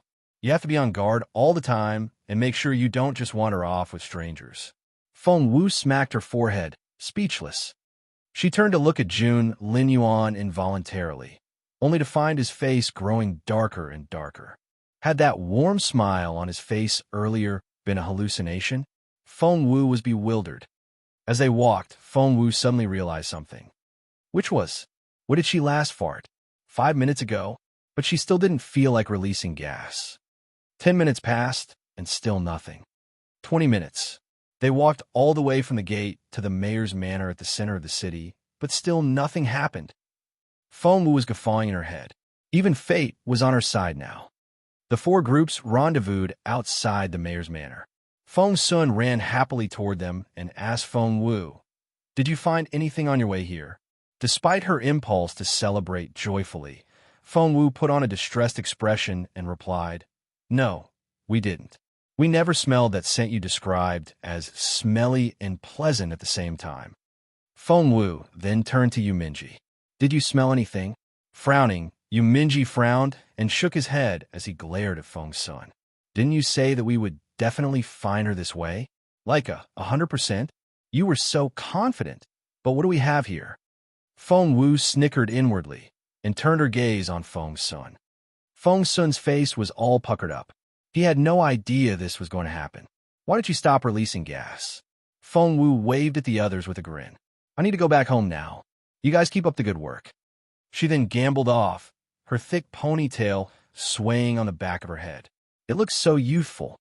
Feng Sun didn't stop Feng Wu this time and let her leave. He was thinking back to all the times when the ugly girl tricked him over and over again. It was so outrageous. I'll catch her. I swear it. Feng Sun ground his teeth. Feng Wu ran all the way home, hopping around and humming a tune. Poor brother Feng Sun. If he knew one day that she had escaped right under his nose, would he go berserk? Well, he should be used to it by now, shouldn't he? Feng Wu chuckled at that thought. The immortal spiritual fruit juice had been turned into the 9-transformation spirit restoration pill, which she had eaten already. Feng Wu rubbed her belly. Her dantian, which had stayed quiet for the past 5 years, was slowly heating up. The smile broadened on Feng Wu's face. Finally, she could resume her cultivation. Feng Wu did a run-up toward the wall and grabbed the top with her right hand. Then, with a perfect backward somersault, she landed lightly in the courtyard like a baby swallow. Feng Wu made a fist. She needed to hurry up with her cultivation before Jun Lin Yuan and the others came back. She could at least break through and turn into a level 1 spiritual master, right? She wondered if she could speed up her cultivation this second time around. Feng Wu pondered a million questions as she walked. She glanced at the courtyard in passing and spotted the clothes hanging there to dry.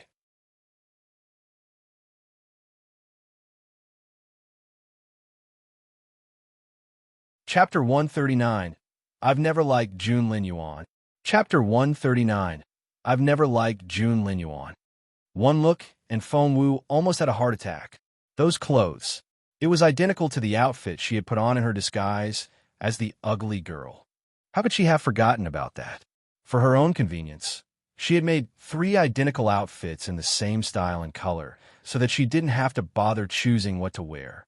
Right now, she saw that someone had washed one of them and hung everything up in the backyard in broad daylight. Just like that. If Feng Sun or any of his fellows happened to walk in, They would definitely. Feng Wu was worried sick. Right at that moment, someone smashed the door open and rushed in like a gust of wind. Feng Wu thought her heart was going to explode when the door burst open. Thump, thump, thump. That was the sound of Feng Wu's heart. Had Feng Sun and the others discovered that she was the ugly girl? She recalled what Feng Sun mentioned earlier about severing the tendons in her arms and legs and draining her blood. She wished she was dead. Feng Wu shuddered at the thought. Feng Wu. A shrill, tyrannical voice rang out behind Feng Wu. Feng Wu's heart began to beat normally when she heard the voice. She turned around and stared at Feng Lu coldly. She had to attract all of Feng Lu's attention so that the latter wouldn't notice that dress. However, before Feng Wu could say another word, Feng Lu glared at her and exclaimed, Feng Wu, I'm warning you. The crown prince is mine, and he likes me. Stay away from him, or you'll be in trouble. Jun Linyuan liked Feng Lu? Feng Wu felt like cracking up. If that was the case, Jun Linyuan wouldn't be Jun Linyuan anymore. Are you sneering? Feng Lu's eyes spat fire. I'm not. Feng Wu didn't forget her main objective now, which was to keep Feng Lu away from that dress and get rid of the woman ASAP. Staring at Feng Wu, Feng Lu asked, I only have one question for you. Which is? Feng Wu took a few steps as she spoke, stepping further and further away from the dress and pretending to marvel at some budding purple flowers in the courtyard. That way, when Feng Lu stared at her, she wouldn't be looking at the dress at the same time. Feng Sun was an excellent painter. Not only had he depicted the ugly girl accurately in that drawing, he had drawn her dress down to the very last detail. Feng Lu had no idea that upon closer examination, she could finish Feng Wu off for good. But all her attention was on Feng Wu now. Feng Lu's eyes tracked Feng Wu wherever she went. Seeing Feng Wu casually enjoy the flowers with her hands behind her back, Feng Lu burned with hatred. Why did this good-for-nothing look so pleased with herself when she had no spiritual essence whatsoever?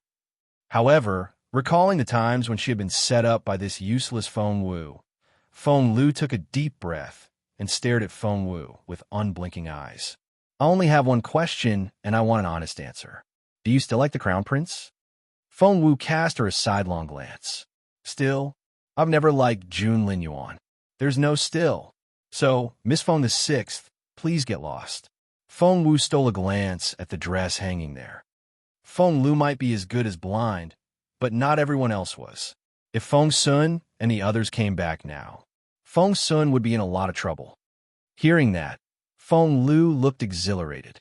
Pointing at Feng Wu, she said, You said it yourself. I didn't make you. You admitted it. You don't like the crown prince.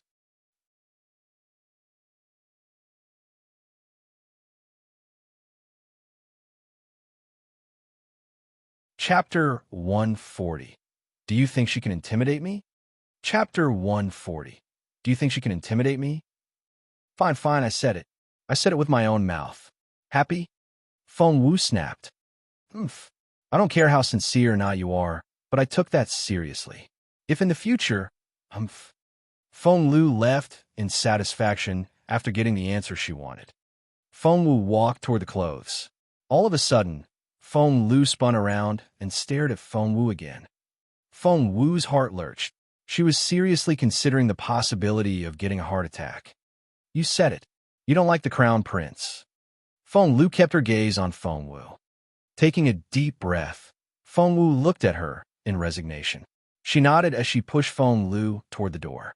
Yes, I said that myself. I don't like Jun Linyuan. Satisfied? Feng Wu then pushed Feng Lu out of the yard, closed the door, and bolted it, wasting no time in between.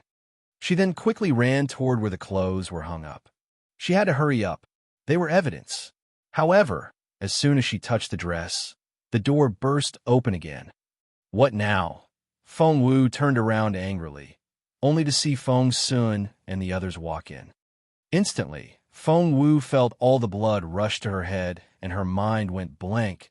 She was as stiff as a statue. Shit. Feng Sun and the others had come back. She was going to be caught red-handed. However, Thanks to her secret agent training in her previous life, Feng Wu could keep calm in the most impossible circumstances. After taking a deep breath, she saw that it wasn't a good time to stow the dress away on her. Hence, she casually pulled a shawl down from the drying rack and wrapped her dress in it. Despite how nervous she felt deep down, she didn't let it show. She was breathing normally, and her hands were steady. She couldn't look any more level-headed. That way, at least, the all-important clothes were out of sight. "What are you doing?" Feng Sun ran up to her curiously. "You turned around as soon as you saw me. Do I annoy you that much?" Feng Wu wondered if the guy would turn around and leave if she said yes. Obviously, the answer was no. Instead of leaving, Feng Sun would keep on asking why until she became dizzy. Feng Wu smiled mildly. "I'm taking in the laundry. What do you think?" "Wait, why are you guys back so soon? You're done searching for her?" Feng Sun snorted. The ugly girl was done breaking wind. "We lost track of her." Feng Wu nodded. "Of course. You had a hard time finding her when you had a lead. It's only going to get harder without one. You guys must be exhausted after a long day. Get some rest. I'm off." Feng Wu wanted to stay as far away as possible from this guy. However, Feng Sun stopped her by grabbing her shoulder. "Feng Wu, what's going on? Why are you avoiding us? We saw Feng Lu storm off when we came back. Did she say nasty things to you? Or threatened you?" Feng Wu said grumpily, "Do you think she can intimidate me?" Feng Sun didn't think so. Feng Wu might be a good-for-nothing with no spiritual essence, but she was exceptionally smart. Plus, her imposing manner alone was enough to scare Feng Lu off. "Well, I admit that Feng Lu doesn't scare you now, but you do realize that ups and downs go hand in hand. You'll stay this way forever, while Feng Lu, although a mere level 5 spiritual master now, will advance in the future, and the only way is up for her. One day, she'll be able to annihilate you like she's crushing an ant."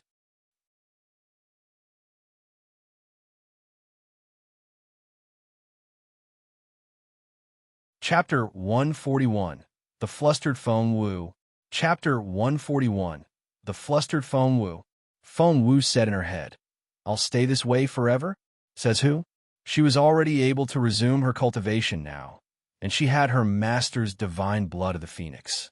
No one could predict how far she would go in the future. "So," Feng Wu smiled at him. "So, do you want to work for me as my personal chef? The Feng Manor will always welcome you and offer you food and shelter," said young Lord Feng with a smile. Feng Wu rolled her eyes. Feng Sun made another offer. "Hey, don't roll your eyes. Is being my chef too petty a position for you? Fair enough. How about Boss Jun's personal chef, then?" Feng Sun was so confident in himself that he was sure Feng Wu would say yes. She liked Boss Jun, didn't she? It was so obvious. Feng Wu rolled her eyes again. "In your dreams. But why? Don't tell me that you're still dreaming of somehow becoming the wife of the crown prince and the future queen of the empire?" Feng Sun stared at Feng Wu in disbelief. "Now that's a real dream. No emperor has ever taken a good-for-nothing as a wife." Feng Wu's serious thought that if she were any less magnanimous, she would have exploded from what Feng Sun said. "Am I not telling the truth?" Feng Sun found her glare baffling. Feng Wu snorted. "Why are you so sure that I'll stay this way? I'm telling you, tomorrow, I'll be a level 1 spiritual master." Feng Sun broke into laughter at those words. Patting Feng Wu's slim shoulder, he said, Fine. Don't be pissed, but you'll never be able to cultivate again in your life. Spiritual essence has left you forever." Feng Wu smirked. "What will you do if I become a level 1 spiritual master tomorrow?" When Feng Wu refined that pill, even old man Ba didn't know that what she was refining was the 9 transformation spirit restoration pill. Even if he did, he wouldn't know that she had used the juice of the immortal spiritual fruit. Hence, if she could resume her cultivation, they might not necessarily make the connection between her and that immortal spiritual fruit. "If you really can do that, I'll give you whatever you want." Feng Sun patted his chest and made a promise. "You promise?" "I promise. What is said can't be retracted." Feng Wu then turned to leave. But at that moment, Feng Sun reached out and offered to help. "Let me take those for you." "No!" Feng Wu shouted. Feng Sun rubbed his ears. He thought that the girl's shrill cry had ripped his eardrums. Fine, don't scream. Are you keeping some secret in those clothes? Feng Sun eyed the clothes in Feng Wu's arms curiously with his clear, bright eyes. Feng Wu took a deep breath. Calm down. You must keep calm. Before she could think of an excuse, a door to one of the rooms opened. Miss Wu, Granny Zhao, her beautiful mother's chambermaid, saw the clothes Feng Wu was holding and asked, "What are those?" Feng Wu made up an excuse right away. They were blown off the drying rack and got dirt on them. I was going to take them back and wash them again. Granny Zhao came toward Feng Wu in a hurry and reached out. Miss Wu, go keep the guests company. I'll take the laundry. Miss Wu, let me wash them for you. Feng Wu could have given them to Granny Zhao, but if the granny unwrapped the shawl here, Feng Wu would be dead before she knew it. Hence, Feng Wu declined with a smile. Granny Zhao, you're already so busy taking care of my mother, along with everything else. I knocked these clothes to the ground myself. Of course I should wash them. Feng Wu had never felt this flustered.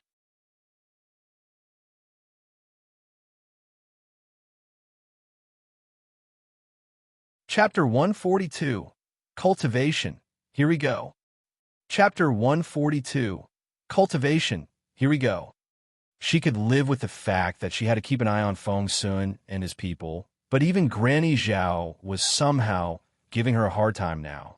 Were there no decent people left in this world? Fearing that Granny Zhao would create more trouble, Feng Wu changed the subject right away. By the way, where's Mum? I haven't seen her. Miss Wu, have you forgotten? Madam needs to sleep for 2 hours every afternoon, Granny Zhao said with a smile. Since Miss wants to wash the clothes yourself, I'll leave you in peace. Granny Zhao, please don't let me keep you. Feng Wu backed out of the courtyard, still holding her dress. She then darted off. Tilting his head, Feng Sun watched her suspiciously from behind. Somehow, he found Feng Wu's behavior today very strange, but couldn't put his finger on it. Feng Wu went back to her room, slamming the door shut behind her. Only then did she look at the clothes in her hand and heave a sigh of relief. After taking a few deep breaths, Feng Wu sat down on the bed, crossing her legs and resting her palms on her knees. Her face remained impassive. Once she had cleared her mind of all unnecessary thoughts, she closed her clear, bright eyes. Feng Wu turned her sight inward and inspected her dantian. She saw a place of desolation that reminded her of a dry, cracked land. Using the spiritual essence of the 9 transformation spirit restoration pill, Feng Wu nourished the parched land. The cracks closed up as she worked her way through it. Time passed. Feng Wu was so absorbed in the process that she forgot all about the world outside. Her dantian was repaired in no time, but Feng Wu realized that spiritual essence was still rushing into her body. There was no better time than now to restart her cultivation. Right now, energy stirred in Feng Wu's mended dantian like a rippling pond. Formidable fire, spiritual energy, poured into Feng Wu and kept burning that water. Water and fire were naturally incompatible. But because spiritual essence was working as an intermediary here, the fire's spiritual energy heated up her dantian, gradually creating a golden liquid. Feng Wu's dantian was like a fine porcelain bottle now. It was tiny, as thin as a pinky. Drip, drip. The golden liquid drizzled down so clearly that Feng Wu could hear the sound. Because of the size of her dantian, it was soon filled to the brim, and the golden liquid spilled over. Just then, there was a rumble. Her pinky-sized dantian shook violently. The golden liquid turned into a stream which flowed through all the energy channels in Feng Wu's body like a soaring dragon. When it reached the divine blood of the phoenix resting between her eyebrows, the golden liquid instantly looked much purer. The stream grew shorter as it flowed through her body. On the other hand, Feng Wu's internal energy channels began to glow with a faint golden light. The golden liquid vanished after completing its circuit, for it had been absorbed by Feng Wu's body. Her pinky-sized dantian had grown a little bigger. Feng Wu smiled a little. As expected, she wasn't a mere level 1 spiritual master. While her dantian was still undergoing its transformation, Feng Wu had realized that she had already become a level 2 spiritual master. However, the fire's spiritual energy was still creating golden liquid in that pool in her dantian. That was to say, Feng Wu might advance beyond a level 2 spiritual master at this point in time. The golden liquid kept gathering in her dantian, which filled up and rose up. With Feng Wu's refinement, another golden dragon was formed, which flowed through her energy channels again.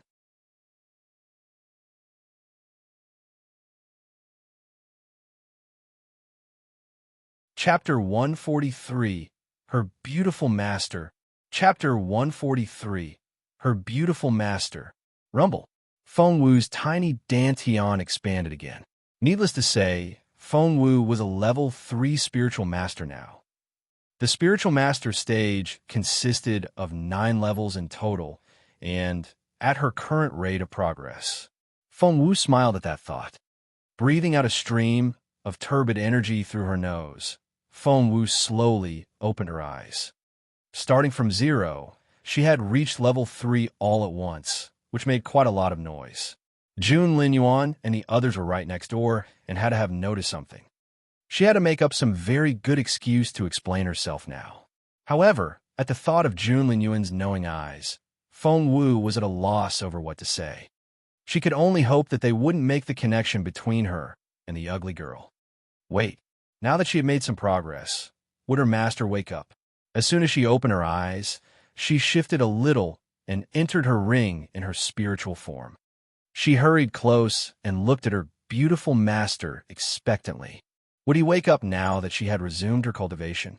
In the spacious room, her immortal-like beautiful master lay there with his wide white sleeves, which reminded her of clouds in the sky, hanging down from the bed. On that godlike face, which was as smooth as jade, his black eyes remained closed. His mouth didn't betray any emotion, which gave him a detached and lofty look. He was as stunning, handsome, and matchless as ever, but he remained asleep. She felt so defeated. Before she knew it, Feng Wu had pressed her hand to her chest. Her face drained of all color at the throbbing pain in her heart, and she almost collapsed. Master! Feng Wu went down on one knee and touched her beautiful master's impeccable face with slim, trembling fingers. His skin was ice-cold under her fingertips. Feng Wu took a deep breath, but still couldn't fight back the tears that welled up in her eyes. Seeing her master's lifeless face and realizing that he might never wake up from this coma, Feng Wu shut her eyes. She was overwhelmed with remorse, self-accusations, and fond memories. A tumult of emotions washed over her like a tidal wave, and the pain was almost too much for her to handle. Master, don't shut me out like this. I'm your little Wu. Tears rolled down Feng Wu's cheeks, then fell on her master's robe. Suddenly, she heard a rustle. It startled the grief-stricken Feng Wu. Her eyes widened as she stared at her master's shoulder. A colorful phoenix stuck its head out. Little Phoenix, Feng Wu cried out in surprise, her fingers trembling. Little Phoenix. Feng Wu had no idea where her master had found the bird. She could still remember the warm, impeccable smile on her master's face as he looked at her affectionately. This little phoenix is a descendant of the divine bird of ancient times and is the only one of its kind on this continent. Shall I make it your mount one day? An ancient divine bird? That sounded awesome. Little Feng Wu nodded earnestly in reply. Hence, her master began to raise the colorful phoenix, tailoring it to Feng Wu's needs.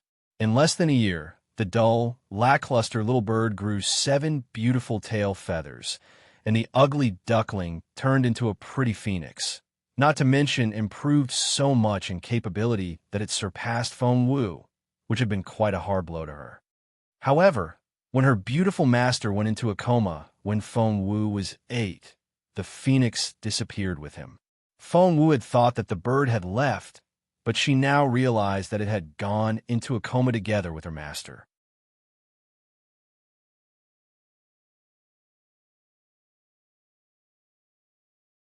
Chapter 144, How to Save My Master. Chapter 144, How to save my master. The bird flew around Feng Wu while staring at her in a proud and vexed manner. It then snorted and rested on her master's shoulder again, turning its back on Feng Wu. Little Phoenix, are you not going to talk to me anymore? Because the bird was a shared secret between Feng Wu and her master. Feng Wu was very glad to see it again. Master died because of you. I'm not talking to you. Resting its wings on its waist, Little Phoenix glared at Feng Wu. Those words were like a sharp blade stabbing into Feng Wu's heart. It was almost too painful for her to breathe. She lowered her gaze and trembled from head to toe. Feng Wu clenched her fists and looked at Little Phoenix earnestly with her bright, black eyes. Indeed, my master fell into a coma because of me, but I swear that I'll wake him up. You can't possibly do that. Little Phoenix glowered at Feng Wu. Do you have any idea how difficult that is? First of all, you'll have to. Feng Wu stared at Little Phoenix, waiting for it to finish what it was going to say. However, Little Phoenix waved its wings impatiently. Forget it. What's the point? You'll never be able to do it. So, you know how to wake my master up, don't you? You know. Who told you? My master? I don't care where you learned it. Just tell me. Rushing to its side, Feng Wu picked Little Phoenix up with both hands and raised it over her head. With a stern look on its face, Little Phoenix said, "What level are you now?" Feng Wu said happily, "I'm a level 3 spiritual master already." Little Phoenix rolled its eyes. You make it sound like a level 3 spiritual master is something to brag about. With your petty cultivation level, I might as well be signing your death warrant if I tell you now. Although I don't like you anymore, Master will tell me off if you're dead. I won't do anything reckless, Feng Wu promised, raising both hands in the air. Little Phoenix didn't buy it. Feng Wu knew that despite its childish-sounding tone, the bird was very stubborn. If it chose to, it could make sure to never say a word, no matter how Feng Wu cajoled and threatened. At that thought, Feng Wu had no choice but to ask, "So, what level do I have to reach before you can tell me?" Little Phoenix said without hesitation, "Spiritual Elder." Feng Wu cried out, "Make it Spiritual Grandmaster. I'm only a level 3 spiritual master now, and I'll have to reach level 9 before I can break through to the Spiritual Grandmaster stage. It'll be really tough." Little Phoenix snorted haughtily. "So be it. Spiritual Grandmaster, then." Feng Wu said, "It's a deal. You'll tell me how to save my master when I become a Spiritual Grandmaster. There's no going back on your word." Little Phoenix cast a disgruntled look at Feng Wu. "You're getting struck by a thunderbolt even as we speak. Are you sure you still want to hang around here?" "A thunderbolt? What the heck?" Feng Wu was ready to leave when Little Phoenix reminded her arrogantly, "Don't forget to bring your concealing jade." She then recalled her old habit. In order to keep her cultivation level a secret, she would usually walk around with the concealing jade her master gave her, so that she could pose as a weakling and trick her opponents who let their guard down. Many fell for it. Feng Wu darted an appreciative look at Little Phoenix. Despite its reluctance to talk to her, the bird did care about her after all. After confirming it repeatedly with Little Phoenix, Feng Wu left the ring and went back to her own body. Her bright, clear eyes snapped open. Feng Wu immediately realized that something wasn't right. What happened? She was surrounded by darkness and couldn't even make out her own fingers.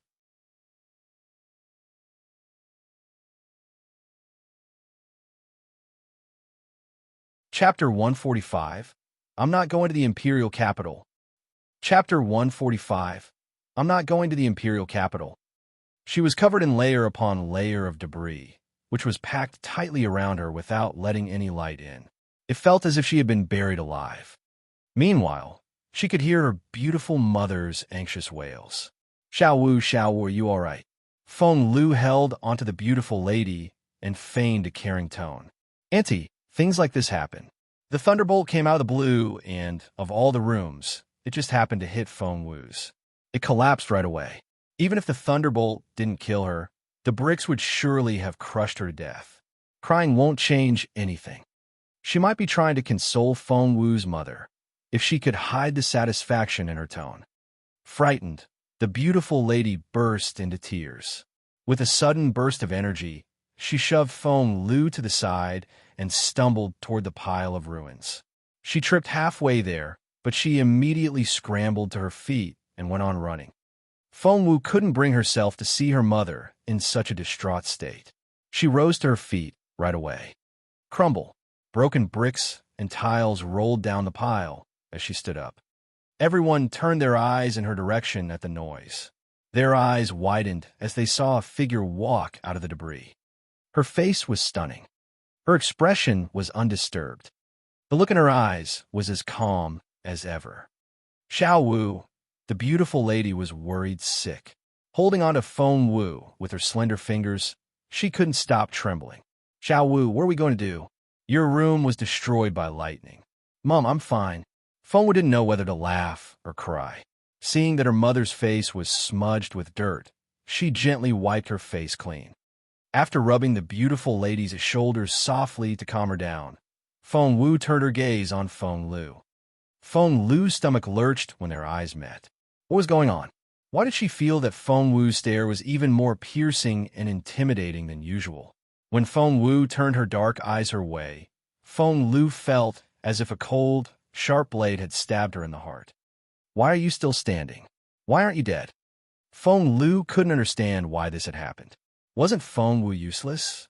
How come there wasn't a scratch on her after being hit by a thunderbolt first, followed by a house collapsing on top of her? That didn't make sense. Crossing her arms in front of her, Feng Wu gave Feng Lu a half-smile. My dear cousin, it sounds to me that you wished I was dead. Feng Lu blanched. Before she could say another word, Feng Yiran came in with a frown and said impatiently, Are you done packing? We're leaving in 2 hours. Leaving? Where to? Feng Wu narrowed her eyes and stared at Feng Yiran. Feng Yiran also recognized the change in Feng Wu's gaze. However, he was too concerned with their departure to ponder it. He replied in a cold voice, To the Imperial capital, of course. Who's going? Feng Wu squinted at him. Feng Lu gloated. What's going on with you tonight? Don't you know that the crown prince has left? Jun Linyuan and the others are gone? Feng Wu still hadn't figured out what excuse to give those people and was greatly relieved to hear the news. That's right. They left before daybreak, and His Royal Highness took the time to talk to me before he left. Why? Didn't he say anything to you?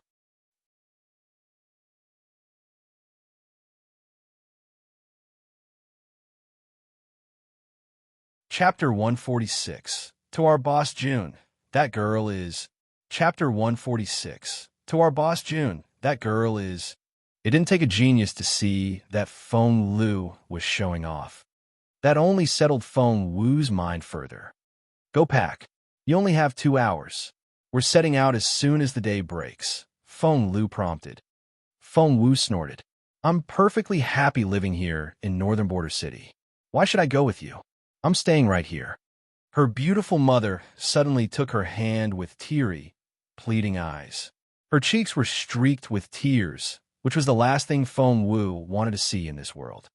Feng Wu's heart sank, and something felt very wrong. Before she could ask, Ha ha, Feng Lu guffawed. Feng Wu, haven't you realized that your brother isn't here? Her brother? Only then did Feng Wu realize that she hadn't seen Feng Xiaoqi anywhere. With his restless temperament, he would have been the first to run out at something as big as a collapsed house. Wait. Feng Wu took her mother's hands and looked into her beautiful eyes. Mom! The beautiful lady's eyes swam with tears, and she started crying before she could speak. Ha ha ha! Feng Lu went on laughing. Jun Linyuan took your brother. He took Feng Xiaoqi to the Imperial capital. Ha ha ha! Feng Wu's heart sank. Jun Linyuan took Feng Xiaoqi. What? Thinking back to Jun Linyuan's indecipherable expression and his knowing look, Feng Wu was utterly frustrated. What did the guy want? Feng Lu darted Feng Wu a distasteful glance. Anyway, we're leaving in 2 hours. Brother, and I will tie you up and escort you to the Imperial capital, even if you don't want to. Suit yourself. At the thought of having the entire Feng clan to back her up once they were back in the Imperial capital, and that she would be able to make Feng Wu do anything, turn her into a maid or a slave. Feng Lu made a fist in satisfaction, then left the courtyard, laughing all the way. Feng Wu furrowed her fine eyebrows. Her beautiful mother looked around to make sure that Feng Lu was really gone. She then took a letter out of her sleeve and stuffed it into Feng Wu's hands. Lowering her voice, she said gingerly to Feng Wu, "I hid it well. No one took it away." Feng Wu rubbed her beautiful mother's glossy black hair affectionately, then unfolded the letter. It was from Feng Sun. Feng Sun's letter was in his usual style and rambled on. However, it came with its merits. Feng Sun told her everything, including things that maybe he shouldn't have. We were going to stay for a while in northern border city, but we received an urgent message and had to leave in the middle of the night. Did I tell you? We came here to northern border city this time to search for the immortal spiritual fruit because the life of a very pretty and very lovely girl depends on it. A pretty and lovely girl? Who was that? Feng Wu frowned. She still couldn't figure out who it was after racking her brain. Huh, I bet you're dying to find out who that girl is, aren't you? Our boss June was willing to travel thousands of miles from the Imperial capital for her. What do you think she is to him? Are you jealous? Ha ha, don't even try to compare yourself with her. If the place you take up in Boss June's heart is about the size of sesame seed, she takes up his entire mind. She's the only girl that Boss June treats gently. Feel jealous all you want, but you'll never be her match.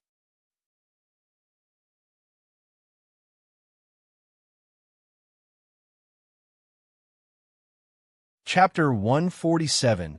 A few drops of blood is all your brother will lose every day. Chapter 147. A few drops of blood is all your brother will lose every day. Feng Wu was speechless. So what if that girl was the only one June Lin Yuan treated with gentleness? She jealous? Don't make her laugh. Ha ha ha. Right. I almost forgot to tell you something. We were very lucky yesterday because your brother accidentally cut his finger and Boss June saw right away that your brother was someone with an ultimate spiritual body. Do you know what that means? It means that your brother is the key to saving that girl. On guard, Feng Wu narrowed her eyes. The ultimate spiritual body was a very rare and very precious quality, so much so that on the entire continent, only a handful of people had it. Such a quality enabled one to cultivate automatically as long as there was spiritual essence around, which was why it made others so envious. Feng Xiaoqi had started off as someone with a semi-ultimate spiritual body. It was exceptional, but not amazingly so. Despite all the rumors which might arise, or what others would think of her, Feng Wu delayed Feng Xiaoqi's cultivation for 5 years. With her matchless medical skills, Feng Wu had been nourishing Feng Xiaoqi continuously for the past 5 years. Finally, she turned his semi-ultimate spiritual body into a real one. And what was June Lin Yuan going to do to Feng Xiaoqi now? He was going to cut the boy open for his blood. If they somehow destroyed Feng Xiaoqi's gifts, Feng Wu swore that she would kill them all. Other people said that because Feng Wu was useless, she was so jealous of Feng Xiaoqi that she had stopped him from cultivating in order to make him as useless as she was. But in fact, no one knew how much Feng Wu had invested in her brother. Since you were sleeping, we didn't want to wake you up. We took your brother with us back to the Imperial capital. Feng Wu smirked. They didn't want to wake her up? They had decided to act first and report afterward because they knew she wouldn't allow it. As a matter of fact, Feng Wu had guessed part of the truth. Feng Sun indeed found Feng Wu a little intimidating. Don't worry. A few drops of blood is all your brother will lose every day. He'll live. Plus, Boss June will owe him a very big favor. That'll be such a great honor for you all. Aren't you glad for your brother? Ha ha ha. Enough with the ha-has already. If Feng Sun was here, Feng Wu would so smash an iron pan on his head. A few drops of blood every day? What kind of charlatan had come up with such a lousy idea? Feng Wu felt like punching someone. Xiao Wu, her beautiful mother, was eyeing her earnestly. Feng Wu said to Granny Zhao by her mother's side, "Please pack my mum's things. We're leaving for the Imperial capital ASAP." Granny Zhao nodded. Wait, where's Qiuling? It finally occurred to Feng Wu that she hadn't seen her chambermaid Qiuling anywhere. Ever since Frozen Forest, Feng Wu's mind had been all over the place. She had devoted all her energy toward evading Feng Sun and the others that she had forgotten about Xiaoling. Granny Zhao said, Miss Feng Lu locked Xiaoling up in the woodshed and wouldn't let us give Xiaoling any food. She said she'd starved Xiaoling for 3 days. Feng Wu glared at her. Why didn't you tell me earlier? Granny Zhao gave her a bitter smile. Miss, you've been so busy these days that I never got around to tell you. Plus, with His Royal Highness here, rest assured, Mississippi, I've been sneaking food into Xiaoling. She wouldn't have starved. Feng Wu knew that Granny Zhao had kept it from her for her own good. The old maid didn't want Feng Wu to start another row with Feng Lu over Xiaoling again. I'll get her out. Feng Wu went to the woodshed in a hurry. Xiaoling was fast asleep when Feng Wu entered. She heaved a sigh when she saw that there wasn't a scratch on Xiaoling's face and that she didn't look emaciated. Moonlight poured in like water through the window. She could make out Xiaoling's face, which still looked troubled in sleep.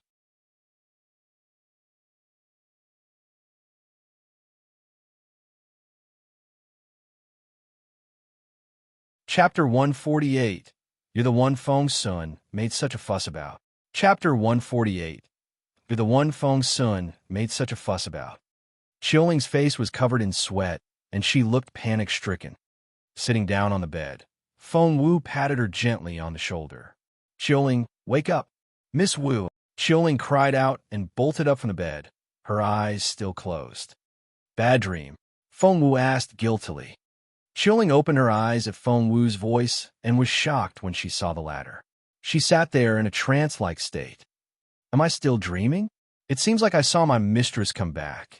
Tears welled up in Xiaoling's eyes as she spoke. Feng Wu chortled. Silly girl, you're not in a dream. Your mistress is really back. Miss Wu, is that really you? You're not dead? You're back. Sob. Overwhelmed with dread, distress, and anxiety, Xiaoling threw herself into Feng Wu's arms, tears rolling down her cheeks. Sob. Miss Wu, I saw that eagle take you, and I thought I would never see you again. Xiaoling had always been a steady girl, and Feng Wu never expected to one day see her cry like this, which made her feel all the more guilty. She then briefly told Xiaoling about what had happened in the past few days. Oh my God!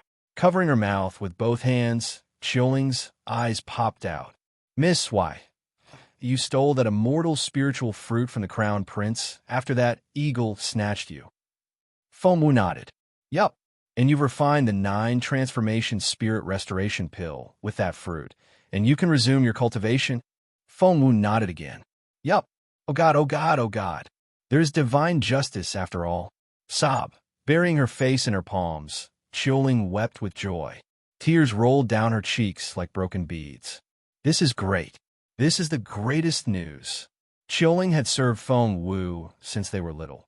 She had been there when Feng Wu grew into a genius girl, as well as when Feng Wu was crippled and fell out of favor. On hearing the news that Feng Wu was able to cultivate again, Xiaoling was so excited that she almost jumped to her feet. Feng Wu enjoined in a serious tone. Feng Sun and his people have no idea that I was the ugly girl. You were there with me in Yunlai Tower, so make sure you don't give the game away. I won't. Xiaoling made a fist. Go pack our stuff. We're leaving for the Imperial capital in less than 2 hours. Feng Wu heaved a sigh. Going to the Imperial capital now wasn't ideal for Feng Wu. Her plan was to achieve some significant gains in her cultivation here in northern Border City before going to the Imperial capital. However, now that her little brother had been taken, Feng Wu had no choice but to follow. In the last bit of time she had left, Feng Wu went to see Old Man Ba.